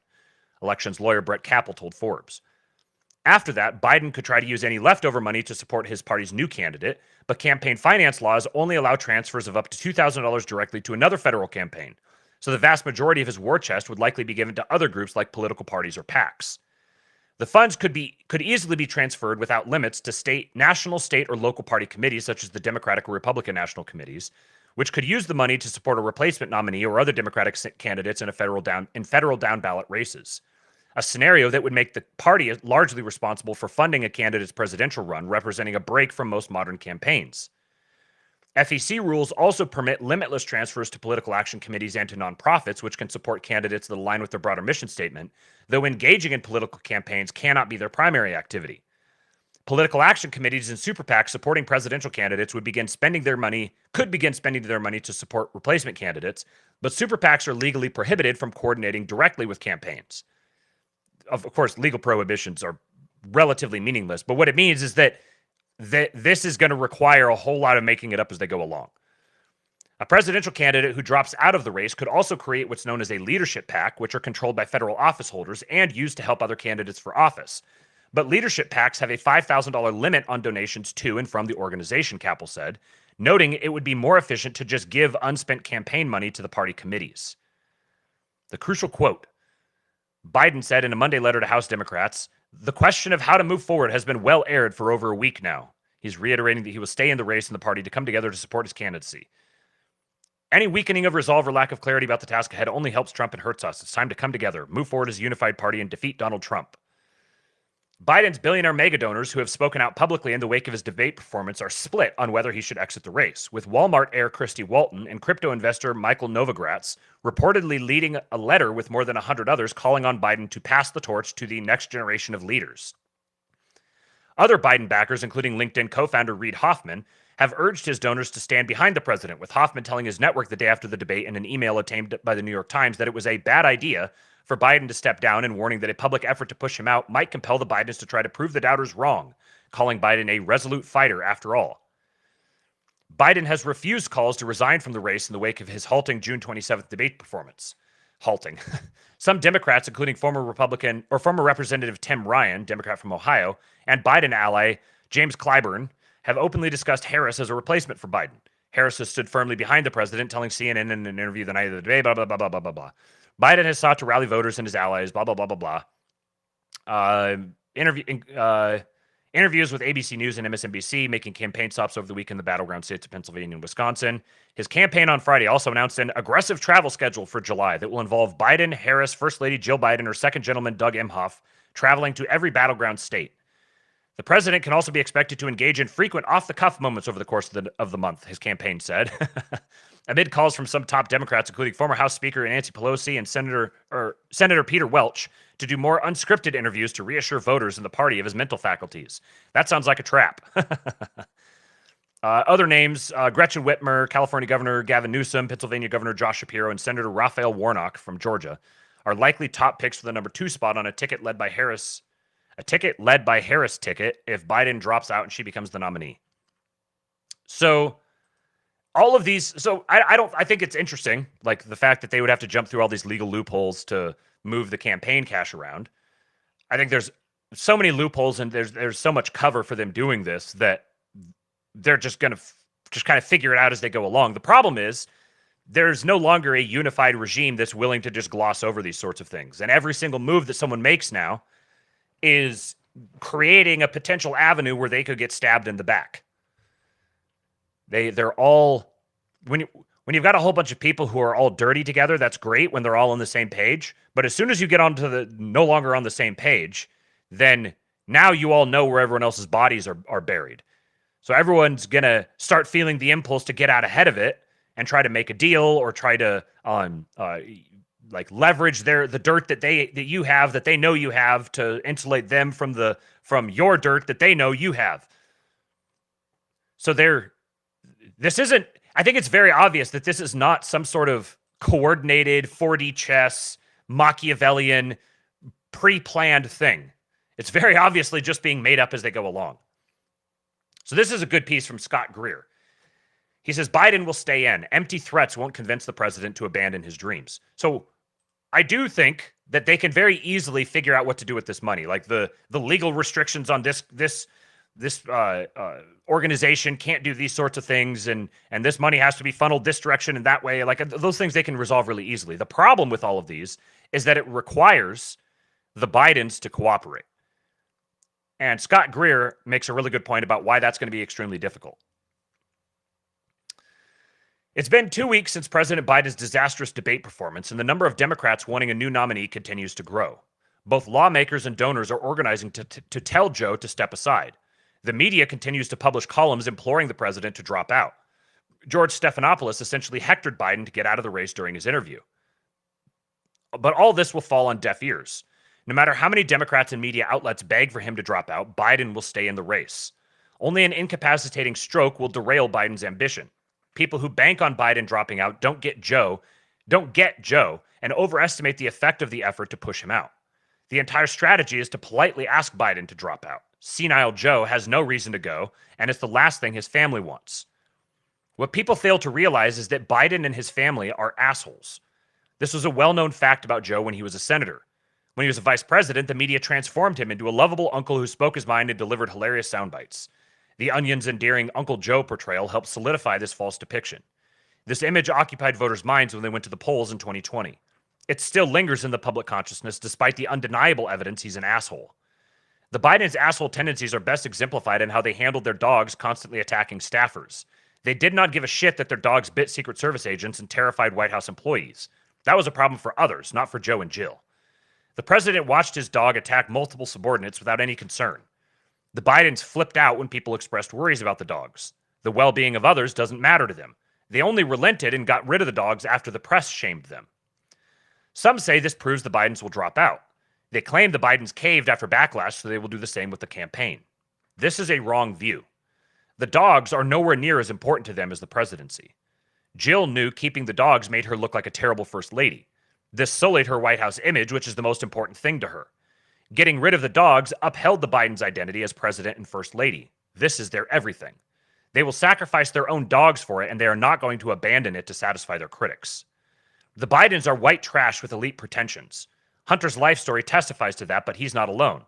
The 43-year-old Ashley Biden danced inappropriately for the whole world to see at the White House's July 4th event. That's not very classy. Jill Biden's insistence on being called Dr. Jill Biden perfectly illustrates elite insecurity. While Biden brags about his working-class background in campaign speeches, he wishes he came from wealthier stock. As you can learn from Richard Ben Cramer's famous account of the 1988 presidential campaign, What It Takes, Biden's dad desperately wanted to be rich. He failed at it, and this shaped his son's life. The modest circumstances humiliated Biden. He wanted to be elite, and he succeeded through the dumb luck of winning a Senate seat in 1972. He made his wealth and stature entirely through politics. I would say this is not the dumb luck of winning a Senate seat.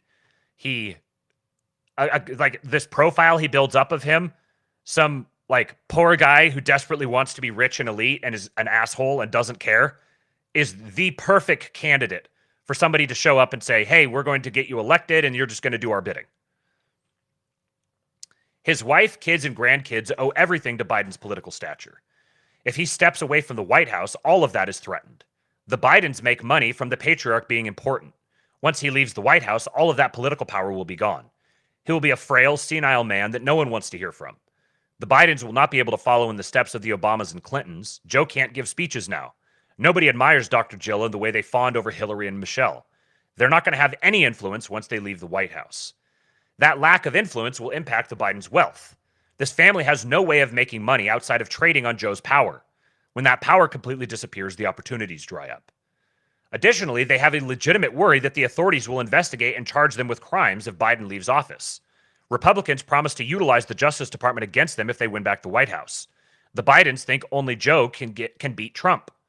If you truly believe that and worry a President Trump will go after your family, then it's logical to want Joe to stay in.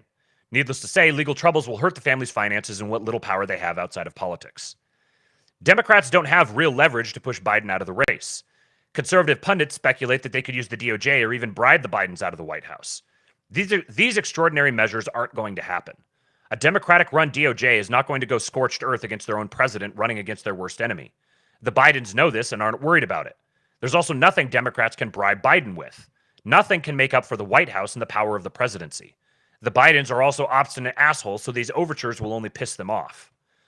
Democrats likely won't attempt these maneuvers in the first place. They are suggestions that conservatives put forth to entertain their audience.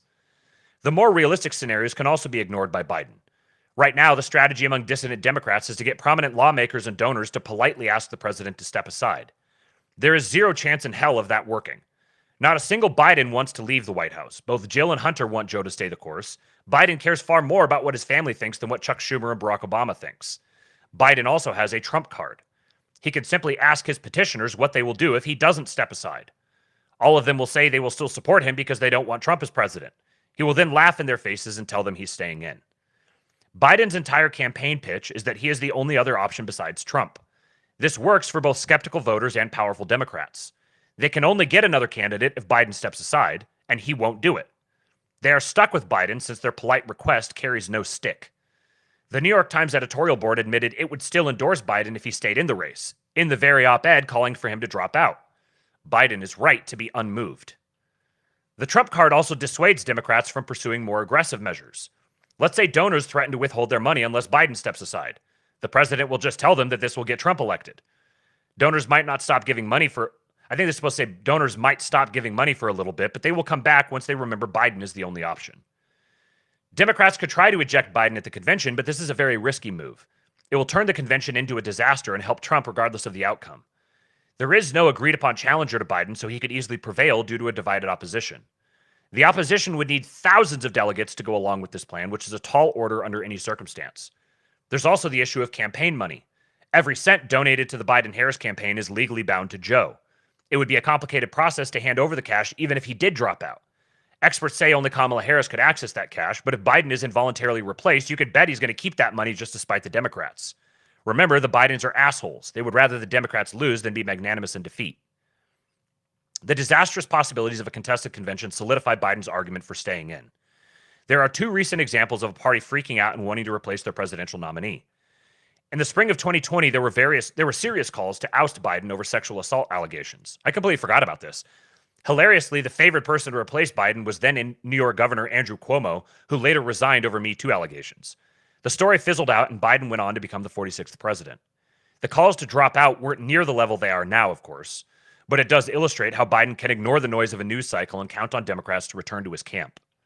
A more comparable situation is the one Trump faced following the release of the Access Hollywood tape a month before the 2016 election. Republican lawmakers, donors, and conservative pundits demanded Trump drop out after it was discovered he said grab him by the pussy. Trump ignored the demands, positioned himself as the only alternative to Hillary Clinton, regained the support of many of these critics, and won the election. Biden will do the same, except for the part about winning the election. The question of whether Biden will drop out will be solved very soon. Democrats are set to host a virtual nomination of Biden later this month to meet Ohio's ballot deadline. If Biden gets the nom, then the question is finally settled. The only chance Democrats have of getting a different nominee is if Biden suffers a health episode and literally can't function anymore. Outside of that, Biden will be on the ballot in November. There is no way Democrats can persuade him or his family to abandon their dream. The party will grudgingly accept this once the news cycle moves on. Now, I will say, I think he makes a compelling case. My mind isn't completely made up one way or the other, but again, like I said, the one thing that really has me holding on to the idea that he's going to drop out is Vivek Ramaswamy predicting it for months now, and his record has been good on his predictions. So until he starts getting stuff seriously wrong, I'm gonna give a lot of credence to that. And also just like having Obama, with the amount of sway and influence that he has, and George Clooney, his proxies, coming out and really pushing on this, I find it hard to believe that they're not going to get what they want. Like, they wouldn't be going forward with this if they didn't think it was actually going to happen. I really, it seems like the most parsimonious explanation here would just be that Joe Biden isn't alive in November. And I don't know when would be the best time to make that happen, and how do you contain the fallout from something like that? Yeah, like in 2020, you could imagine the media just coalescing immediately around a narrative of, oh, it's just a complete accident, and it's such a shame, and it's so awful, and it's so convenient. But I don't think the media is just going to coalesce around a narrative like that now. So I don't know how if they're going to pull something like that off, how are they going to manage and contain the narrative fallout from that?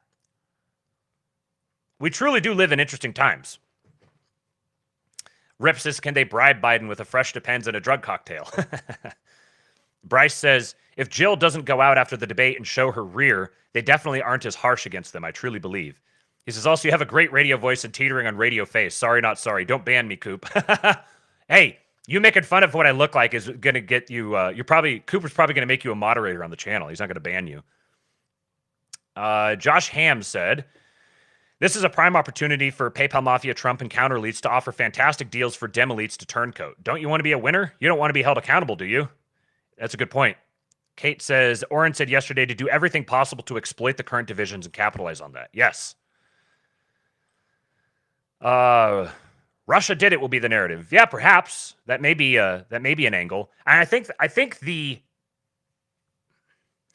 thing to keep in mind, this has kind of fallen off the radar, but there was a building narrative in 2020 about the extent to which the Bidens were compromised by China. I think that's kind of fallen by the wayside, and it's sort of at this point just kind of like, yeah, well, you know, obviously everything's gotten so absurd that people are just kind of like, meh. But I think like the notion of a presidential candidate who's very obviously and completely compromised by a hostile power that many within, especially the defense sector of the regime, are very concerned about. I think that can't be understated. That plays very much into this. These aren't just domestic concerns that are having to be sorted out. There's much more to it than that. I've heard from a number of different people about that the Red America sectors of military leadership and the associated contractors and the intelligence community is not at all wholly given over to the regime. That there are definitely, I don't know, factions. I don't know how extensive, and I don't know how much this is a part of the formal policy apparatuses, and how much of it is just segments within the military, the Pentagon, the Defense Department, all these different groups. Many of them still believe very wholeheartedly in America, and they recognize the treasonous aspects of what's been going on. And we are just kind of like, at this point, everything from the public side is so absurd and comical and incompetent that we sort of discount those things, but there are very serious people who don't discount those things at all. They're very concerned about Chinese infiltration into the American government. Concerns about Chinese spies. There's something interesting that I'm digging into right now. I'm going to wait for a little bit to see how much credibility there is to it before I start talking about it publicly, but I stumbled upon some interesting people who are digging into aspects of this. There was a Chinese defector who was basically like the head of Chinese intelligence who defected to the United States in early 2021. And a Chinese delegation had a hostile meeting with Anthony Blinken where they demanded that he be turned over, that this defector be turned over to them. And he said that, and Blinken had no idea that he was in the country. And it's TBD like where the guy actually is. So I don't want to just throw every little cockamamie theory I come across up here and talk about it. So I'm doing a little more research on it in the background. But this may be something that comes back up again here over the next several months. The hostility toward China and the extent to which China has been spying on and infiltrating American institutions. Because that's definitely something among the Project 2025 people, among the American dynamism, Gundo, tech elite. They're all very concerned about China. Zuckerberg, Thiel, Andreessen, they've all talked in the past about their concerns with China and the importance. When you have the conversations about the reshoring of American manufacturing and the different defense technology and stuff that we use, there's a lot of people who are talking about their concerns with the extent to which China has compromised that. So we've got pretty obviously a Chinese Manchurian candidate who is pretty blatantly corrupt. And I wouldn't be surprised if that comes up in some sort of way. I don't know how. My imagination isn't that good to predict exactly what's going to happen, but just another little thing I'm thinking about. Witt says, shit, what if they admit he has Parkinson's and he dies and that's the catalyst to give their foundation the money? That's very possible. It seems to me like the most parsimonious approach here is he winds up dead somehow. Obviously, here at King Pill, we don't advocate such things. I think that Joe Biden is the perfect nominee for the Democrat Party, and he's the one that people want, and they should keep him there. But a lot of these problems take care of themselves. They don't eliminate all of the problems, but they solve a bunch of them if, he just is no longer an option for reasons outside of everyone's control. Bryce says, I'm sure the USMC are the most hardline red in the military, and look at how they're positioning themselves for a war with China. China also had military drills with Belarus recently near the NATO border. Yeah, there's the whole European faction. So this would be like Davos, NATO, UN, World Economic Forum. That whole faction of people is just littered with hostile non-Western influences. And there is a significant coalition of people within the United States who want nothing to do with it and are trying to extricate institutions from that influence. So I think there's a whole lot going on behind the scenes that doesn't really make it out into the public sphere. And this is where the narrative, the capital N narrative, is important, because there's the public facing stuff of everything that's going on. That doesn't get into the actual behind the scenes machinations. But it's becoming very, very difficult for these institutions to make the case that they are not just blatantly compromised by China. And the belief that that's the case and that this is a bad thing and something needs to be done about it is rising amongst various different elite factions, which is corresponding very closely to the fracturing of the regime. All right. So let me see, what are the other ones I've got here? Okay, that's a little thing for the end. I already talked about that. Let me make sure I didn't forget anything. No other open windows. Okay. Close this window here, and we're going to take a little hard turn into a different subject. So, demon faces. People reporting seeing demon faces in others. So I got this video of this guy here, kind of an interesting story that he tells, and he's got a couple of follow-up videos that I'll play for you as well. And then there's an article you guys may have seen going around a little while ago about distorted faces. So first, let's listen to this guy's story. Hey, so today I experienced something that I've never experienced in my life before. Freaked me out. Thought I was crazy. Still haven't processed it fully.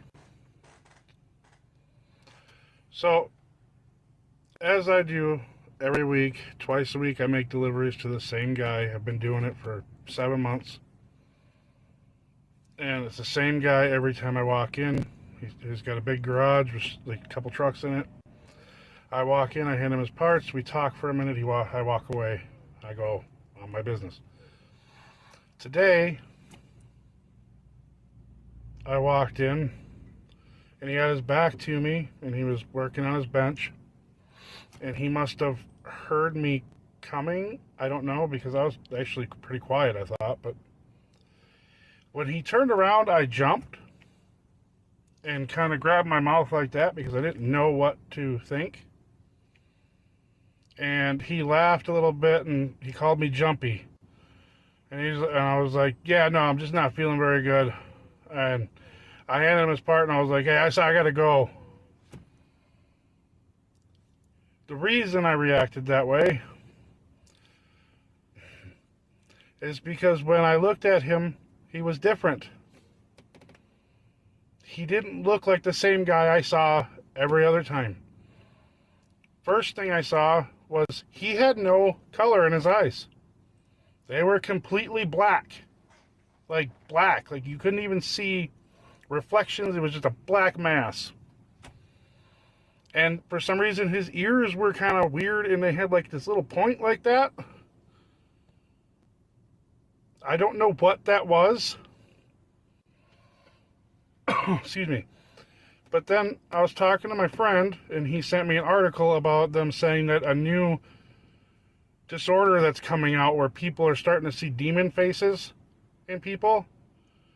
And it got me thinking, if they're putting something like that out, could it be a disorder, or is it God is actually letting people see demons and they're just trying to make it look like we're crazy? I still can't process it. I can't. I don't know. And like ever since the eclipse, I find it funny. The clouds look different for some reason. I don't know what it is yet. I'm gonna figure that one out. But that could be just me being dumb. The other thing I saw, like I have perfect vision, so I don't know what I saw. If anybody else has ever seen this, can you please let me know, because I'm kind of weirded out right now. Anyway, God bless, love you, take care. Okay, real quick, I want to highlight a couple things you guys said here in the chat. Kate said, everyone will go down with the ship if Biden is ousted for that, hence why Biden has continued to get away with it. Yes, I think that's probably the big takeaway from the China thing, is that this goes far beyond just intra-political disputes within the Democrat Party and various different elites who are supporting him. There is a whole bunch of extremely compromised people who have thrown themselves behind the Biden family, and there's like a mutually assured destruction thing there, which I think is part of the leverage that Biden has. And by Biden, again, it doesn't mean Biden himself, because I don't think he's really conscious enough to actually really have a say in a lot of these things. He's really just a front for a lot of people who are pretty plainly completely compromised by foreign interests. So those are the people that have to be unseated, and those are the people who actually wield some levers of power right now. So there's very much kind of a circular firing squad thing setting up here, that it creates a lot of political opportunity. The problem is you have to have competent political actors to take advantage of that, and I'm yet to be convinced that that actually exists. Also, Bryce said you could do a whole month or week's worth of content on how China is positioning itself globally. Yeah, and I would be the person to do that. I'm not, I don't know all this stuff well enough, but I'd very much be interested in talking to people who are. Then Colin, related to this video, Colin says, 2 of my close buddies swear on their life they saw a lady at a restaurant with fully black eyes. One of them believes everything he sees on Snapchat news. The other is absolutely no BS. And Euthanasia says, will this tie in with what Stormy was talking about with Sam about people en masse being possessed? That's a good point. I hadn't thought of that, but I've heard a number of different things like this lately. This sort of thing is coming up. When I see a video like this, my first assumption is that it's not real. My first assumption is it's a number of things. One, it's just some guy posting something that's going to get a lot of content and or a lot of interaction. There's nothing to verify anything that he's saying. So he could very easily, he mentions this article. So here's the article. Here's what distorted faces can look like to people with prosopometamorphopsia or metamorphosia. I don't know if there's PS here, if it's a silent P or not. Prosopometamorphosia. The visualizations may help educate clinicians about this underdiagnosed condition. A condition. So you see, it's like there's this condition apparently where people are seeing people that look like this. The David Icke appreciators are feeling very vindicated. And that's kind of how he describes the guy, like black eyes. Now, these don't have black eyes per se, but they've got like the pointed ears. Imagine a person's face. Now imagine that whenever you looked at that face, there was a chance it would appear distorted. That's what life is like for a person with prosopometamorphosia, or PMO. Now, thanks to this new study, you can see through the eyes of someone with this rare condition.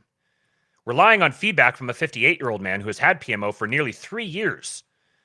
Interesting timeline there. Researchers at Dartmouth College altered photos of faces to mimic the demonic distortions he experienced.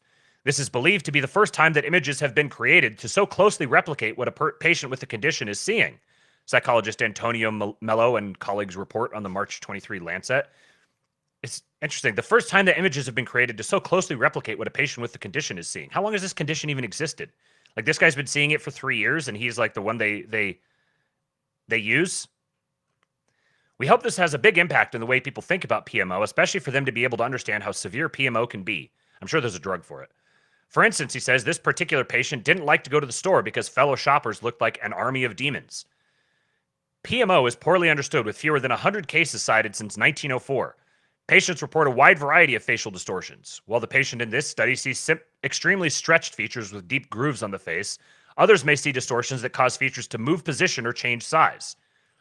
Because of that, this visualization is patient-specific and wouldn't apply for everyone with PMO, says Jason Barton, a neurologist at the University of British Columbia in Vancouver, who has worked with the researchers before but was not involved in this study. Still, quote, I think it's helpful for people to understand the kinds of distortions people can see.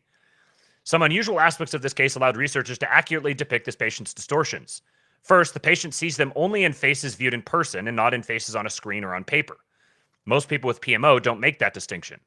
This patient's distortions are also always present rather than only occasionally, as in most others with the condition. If this is actually happening to this dude, man, I feel for him. This would be brutal. By placing a person alongside a photo of that person in an identical setting, the patient was able to compare a distorted face, the person in the room, with the same non-distorted face, the photo on a computer screen. He described the differences to the researchers who edited the images on a computer program until the patient confirmed that the altered image matched the in-person face. It's kind of funny that this is like, oh, it's been around for 120 years and they just finally came up with a way to do this. Seems like that would have been a pretty easy thing to figure out a long time ago. Mello hopes that the visualization will educate clinicians about this underdiagnosed condition. Since his team launched their website a few years ago, they've heard from over 70 people who have experienced symptoms of PMO, many of whom have been misdiagnosed. Barton notes that it's often interpreted as a psychiatric problem, like schizophrenia, rather than a neurological one. When properly diagnosed, neurologists can sometimes treat the condition that is causing the PMO, such as a seizure or stroke. Still, the exact mechanisms behind the distortions remain unknown, and they sometimes affect people with no apparent underlying conditions. Better understanding the mechanisms could help people with PMO, Mello says, as well as provide a better understanding of how facial processing works in general, which has a very interesting connection that I see to facial recognition software and like surveillance state. It is funny seeing something like, I don't know, 100 years ago, if something like this happened, people wouldn't have been like, oh, this guy has a mental condition. Oh, we need to figure out what sort of treatment we can get for him so we can resolve his mental condition. For all of human history, if someone saw this, they would be like, demons, bro. This is not a mental condition. This is a spiritual condition. So I see this video of this guy, and obviously he's aware of this article because he mentions it. Someone had sent it to him, and he says they sent it to him after he had this experience. Is this him actually relaying something that he experienced? Is this him making up a good story that's going to make for a viral video that he can play with and have fun with? I don't know. Like Rip said in the video up here, or in the chat up here, he said, dude seems legitimately freaked out. I think so. Like he seems compelling and believable to me. So then my next question is this a psyop? If you understand the military intelligence operations that have been going on for a long time, dating back decades, the way that they want to create narratives and engage in narrative warfare, all these sorts of things. If you wanted to start a mimetic trend for some reason, if you're trying to seed something into the population or just doing experiments on people, is this something that will replicate itself? If we, this is the way you would do it. Just go onto TikTok and have some guy just post a video about a thing he just experienced, and it's going to go viral. It's going to go viral. People are going to start talking about it like I am here. And does that make people see it more? Is this a product of the human mind? Are people seeing it because they're programmed to see it? Are they actually seeing something that's really there? It starts challenging what really there actually even means. So this guy has some more videos following up on it. I have a massive... I'm going to speed this one up just a little bit. Update about the guy saw with black eyes. I've been tossing this up in the air for a little bit whether I should post a video or not. And I decided to just because I promised a few people that I would keep them updated on what happened. I'm a little confused, I'm not going to lie. I went into work this morning. My boss told me because Monday is a holiday, he's like, why don't you go ahead and do your Monday route today? That way we don't have to worry about it. Awesome. So I get in my van, I'm making deliveries. I had to stop at that guy's company. I didn't see him in the window. I dropped the part like normal. I got like maybe a mile down the road. I just pulled over because everything in my stomach, in my gut, in my heart was like, you know what, maybe you should have done this before, but let's Google his name. And I Googled his name. I have more questions now than I did before. Because the first thing that popped up was his face, and underneath it, it said obituary, that he died in October of 23. Was I hearing parts to a ghost?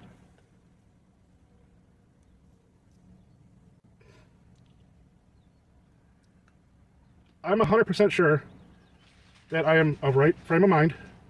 I know I was handing that guy parts. And, you know, I try to do logical thinking, too, like people keep telling me to do. And I'm like, maybe he's got a twin brother. But in what family do you have twins and name them the exact same thing?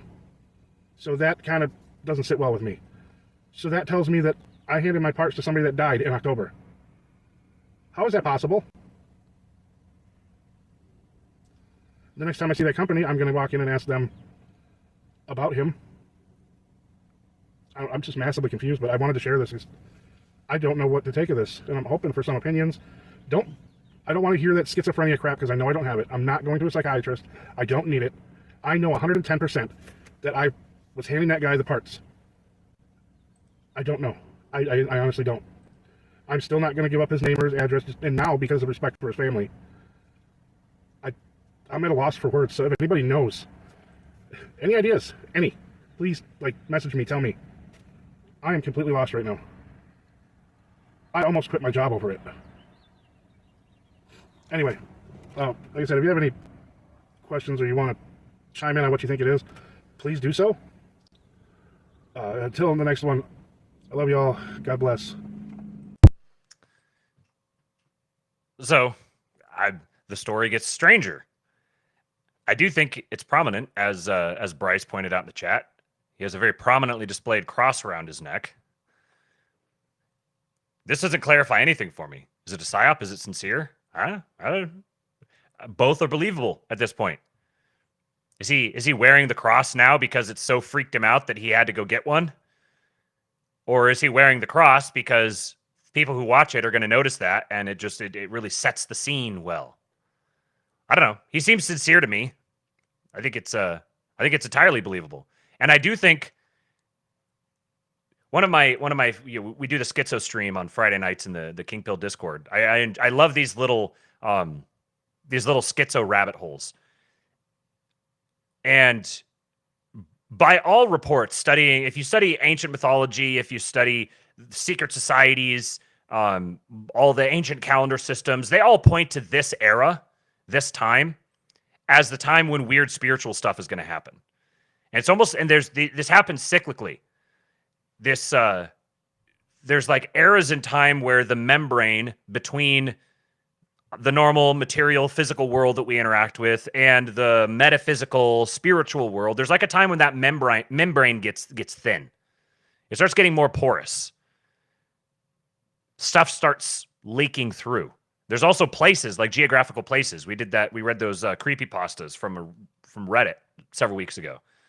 There's like physical places on the earth where it seems like that membrane is much thinner. So it absolutely seems conceivable to me that we're in a time when demon possession is at an all-time high and people are going to start seeing them more, whether it's because they are possessed themselves or because they're seeing other people who are possessed. Like spiritual vision is kind of being clarified. This would be an example of apocalypse, revelation, the hidden things being revealed. So this phenomena, whether it's legit, straight Buster says Hollywood level propaganda. He was dead the whole time. I saw that movie. Yeah, it could entirely be a planned psyop. It could be a guy just capitalizing on something that he knows is going to make something go viral and he can play with it. He's doing an elaborate bit. And it could be literally just exactly what it looks like. Just a dude who genuinely encountered this and doesn't know what to do with it and is kind of freaking out. I mean, if something like this happened to me, like my first thing wouldn't be, hey, I'm going to go post on TikTok and ask people about it. But some people, that is how they function. They just live on TikTok and this is their social circle. And when something happens, this is what they do. That's believable. I don't think it, like from the meta perspective, I don't think any of these things actually, it really matters whether it's a psyop, whether it's a top-down psyop, whether it's just a dude LARPing, or whether it's sincere.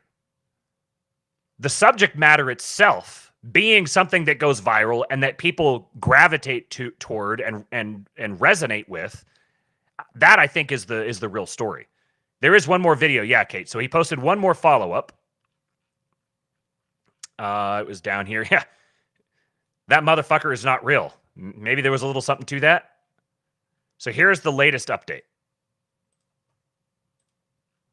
This is not going to be satisfying, by the way. I'll spoil it. It's not going to be satisfying. I got an update on the guy I saw with the black eyes and pointy ears. If you don't know what I'm talking about, go look at my profile. It's all pinned. Be able to catch up that way. So today I made a delivery to that company, and luckily for me, there was a mechanic standing out front. I walked over and asked him a couple questions about the old man that used to work there, and he said, yeah, the owner passed away in October. He died of brain cancer, and that the guy's daughter was now running the company. And, I was going to ask a few more questions, but then the daughter came outside. And the mechanic was like, oh, this guy over here is asking questions about your dad. I was just filling him in a little bit. And she looked at me and she was like, yeah, do you have any questions you want to ask? And, sometimes you kind of make judgment calls. And I know a lot of people are going to be like, well, you're dumb. What are you doing that for? I don't feel like it was a dumb decision. So she asked if I had any questions, and I said no. And I said, the only thing that I want to say is, I'm sorry this is a late response. And I was like, but I just wanted to say I'm sorry for your loss and my condolences. And I gave her a hug, and she said thank you. And I was like, take care of yourself, okay? And I got in my van and I left. I will not be following up with that anymore. I don't. It's not worth seeing that. I could feel the pain coming off of her. It's not worth it. Her dad just passed away. I'm not going to do that. But if you are her and you're watching this video, I'm sorry you had to find out this way. But just know I did it with the best of intentions. I didn't want to upset you any further. Yeah. So that's where we're sitting with that. Some of you aren't going to like it, but that's how it's going to be. I feel like I did the right thing. I'm not pushing anything with them. I mean, think about it. If it was your dad and he passed away a couple months ago, whatever, and then you have some guy asking him like questions about their dad and seeing a ghost and whatever, I can't do that to her. That's not right. So I'm just going to try my best to let it go and move on. So that's my update. Hopefully you enjoyed it. If not, I don't know what to tell you. So, like I said, it wasn't going to be a satisfying resolution. Doesn't really clarify anything in any direction for me. Although I do think the Euthanasia said, is this the Sixth Sense sequel after all this time? What masterful marketing. This would be a really good like grassroots marketing campaign for something like that, which I think would kind of, I put sort of in the PSYOP bucket. It would be like the PSYOP bucket that's coordinated by like intelligence operatives, or it could just be some grassroots or astroturf viral marketing campaign. And then those things aren't even mutually exclusive with each other. The movies are created for propaganda purposes, and they've been, from the very beginning, they've been deeply embedded with intelligence. So, yeah, not really anything you can do with that. Just, I thought it was interesting. Makes for good content. Wit says we are entering the new age. Yeah, this is definitely a signal for the age that we're moving into. That something like this would be conceived of, would happen, would be implemented, whatever it is. Yeah, he'll be back. We may see more from him in the future.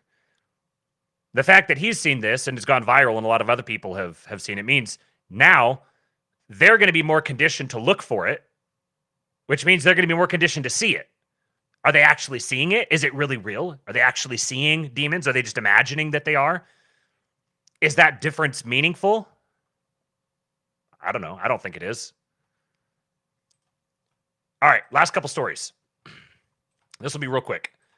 I mentioned to you guys yesterday this idea of it's called Invest America. So this guy here, Brad Gerstner, is a really well-known, successful VC, and this is a good conversation on American Optimists. This is Joe Lonsdale, the one of the founders of Palantir, who's also I think he was the chair of the Seasteading Institute once upon a time. So he's close with Patrick Friedman, the son of Milton Friedman, and he's the son of David Friedman. He's the grandson of Milton Friedman.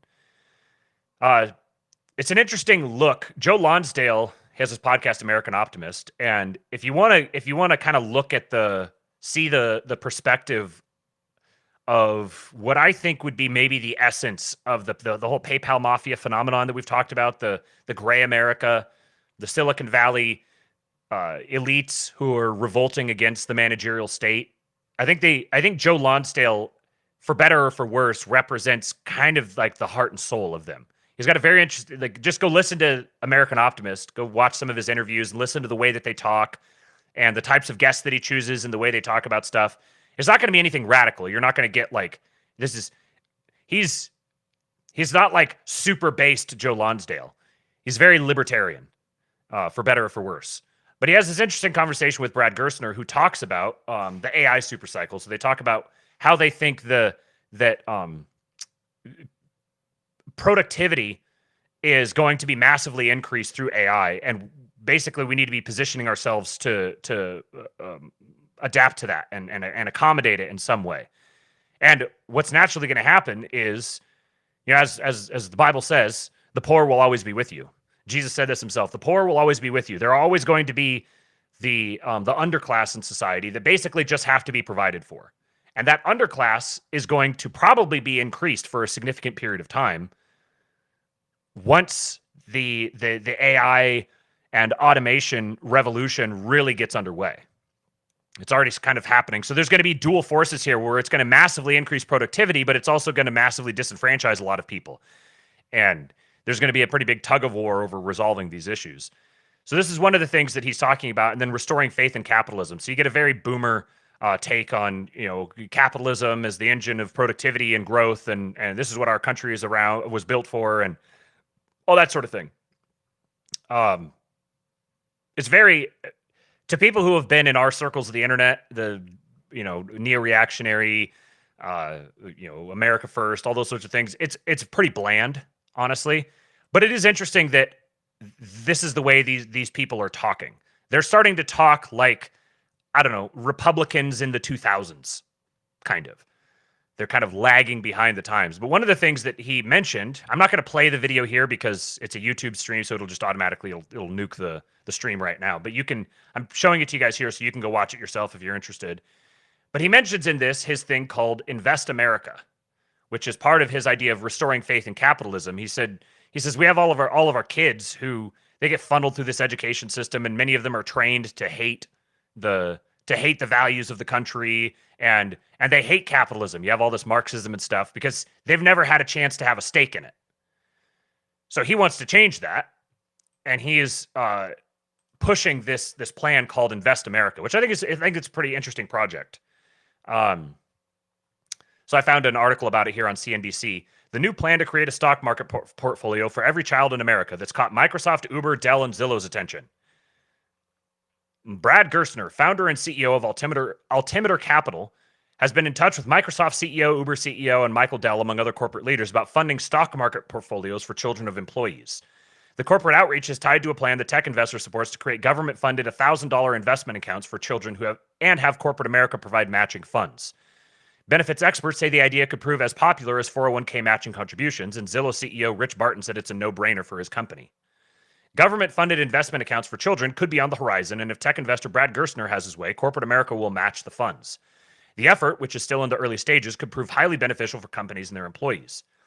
Gerstner has been working with lawmakers to promote a legislative program known as Invest America that would create an investing account seeded with $1,000 for each child that's born in the U.S., but it's still too early in the process to publicly name supporters. He's aiming, however, to have legislation passed before the next presidential election. This was written November 2023. At the same time, he's working with corporate America to encourage businesses to offer matching funds to help employees further their savings. Quoting, the vision is simple, that corporations would include an Invest America match of $1,000 into the Invest America account of children of their employees, Gerstner, founder and chief executive of Altimeter Capital, said in an email. We have talked with companies ranging from Zillow to Dell to Uber, and subject to details, the response has been overwhelmingly positive, he said. Historically, companies generally haven't done much to ensure the financial well-being of employees' children, but that could be changing amid souped-up efforts by companies to attract and retain talent with benefits that support employees across multiple facets of their lives. About 96% of companies that offered a 401k plan in 2022 made planned matching contributions to workers' retirement savings, according to a survey by the Plan Sponsor Council of America, a trade group. Quoting, we expect that corporate matching to Invest America accounts would be very widespread, Gerstner said. Rich Barton, co-founder and chief executive of Zillow, said it's a no-brainer for his company to fully support and match the type of program Gerstner is proposing.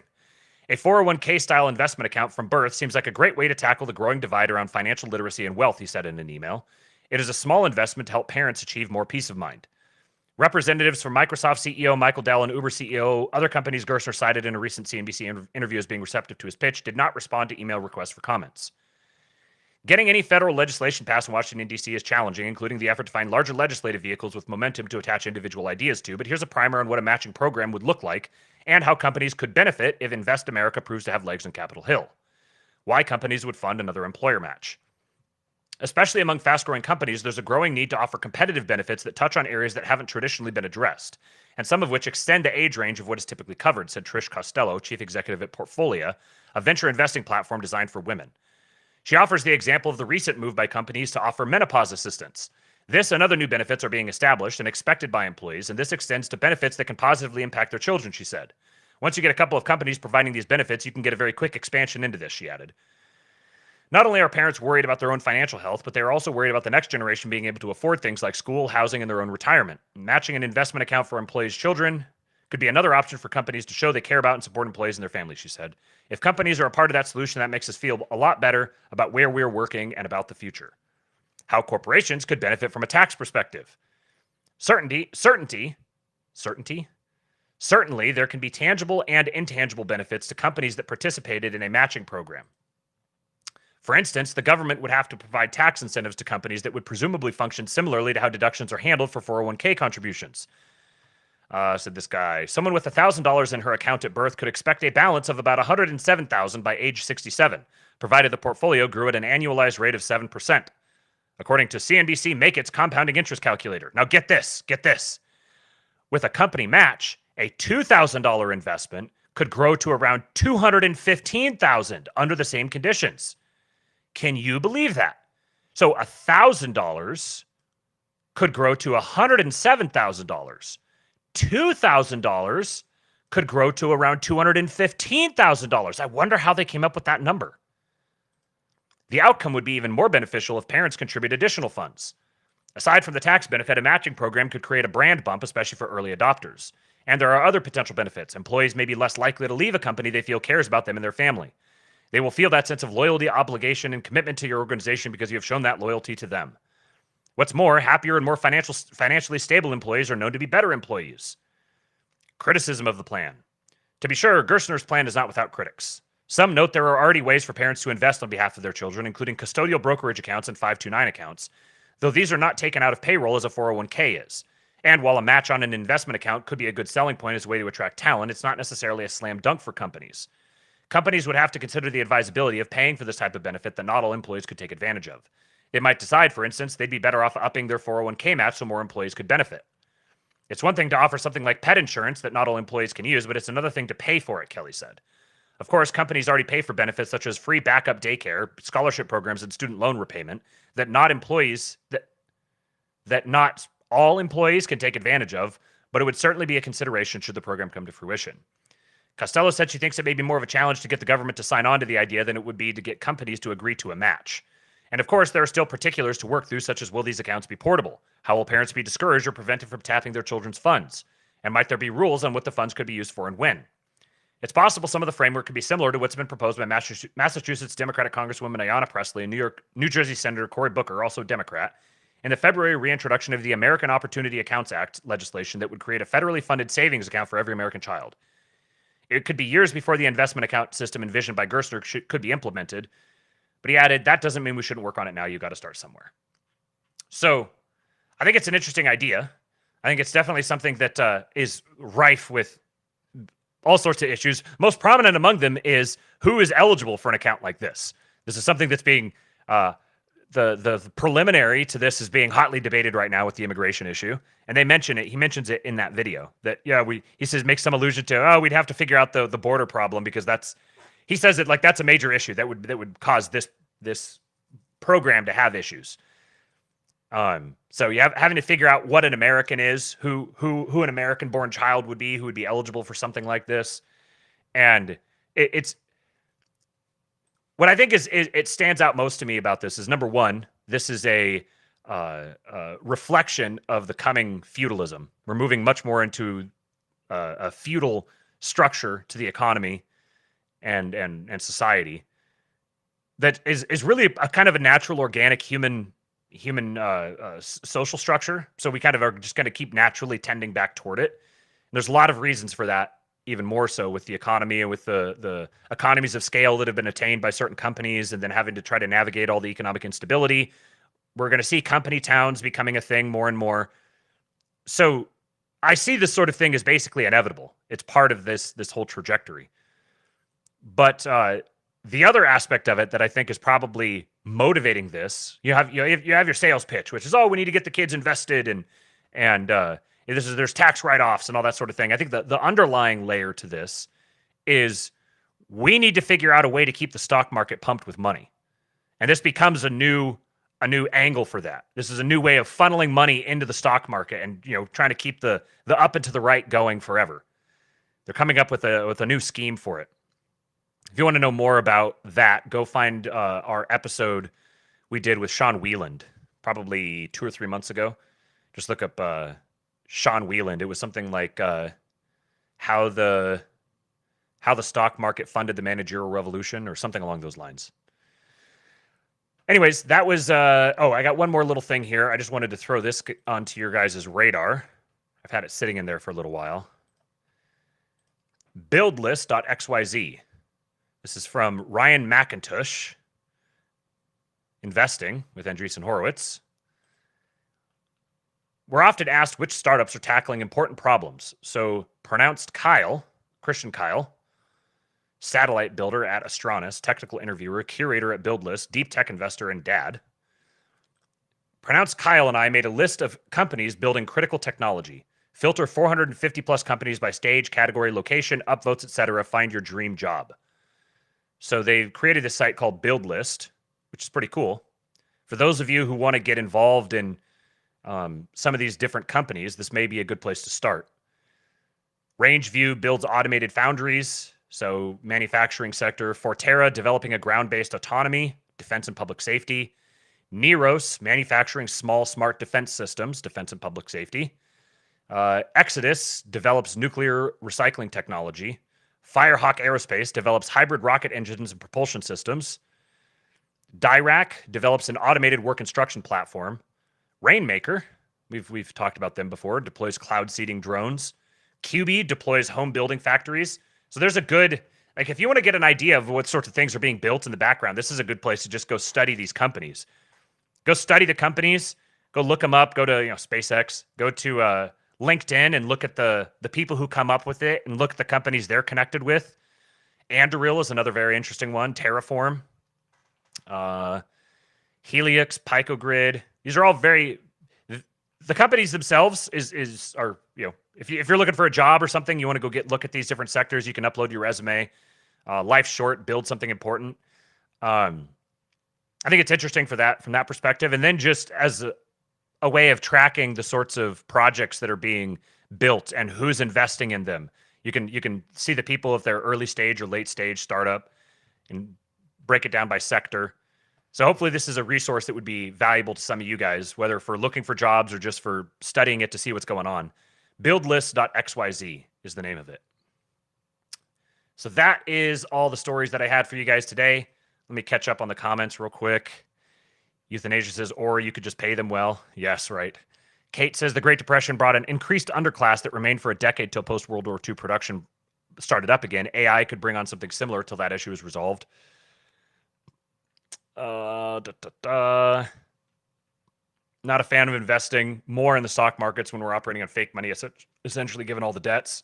Yeah, this is the ultimate Ponzi scheme. Bryce says, we're definitely going back to company towns. They used to be a bigger thing before World War II. Look at Huntsville, Alabama. Yeah, even as late as 1950 or 1960, there was company towns were a big thing. And then they just sort of disappeared overnight, but they're very, very clearly coming back up. Rip says, thanks for that. I'll look into Buildlist. Looks right up my alley. Absolutely. Glad to hear it. All right. Well, that's all I got for today, coming up on the 2.5 hour mark. So a little longer than usual, but try to keep it under 2 hours. Tomorrow evening, we're going to be doing the Schizo stream. on the King Pill Discord. I've got some interesting candidates for that now. I'm probably gonna this afternoon. We'll nail down a time for it. Probably be like 8 p.m. Central on the Discord, and I've got a few different suggestions of stuff that we can look at. Some of it has to do with pole shift stuff. Some of it has to do with City of London. Some of it has to do with This other thing I was looking at about like the continuity of government and the Chinese spy and everything. I might drop that in as a possibility. We'll see. Anyways, if that's something you want to get involved in, if you enjoy sitting there and watching some schizo presentation and then chatting with everyone about it, then just join the King Pill Discord, kingpill.com. Sign up from any tier, and you'll get access to the schizo stream. So until tomorrow, we got one more show this week. I'll be back tomorrow morning, about 10:30 a.m. Central. I'll have some more stories for you guys, and we'll have fun. This has been the ASTROLABE. Please like the stream and share it. Subscribe to the channel. Follow me on Twitter @RealKingPilled.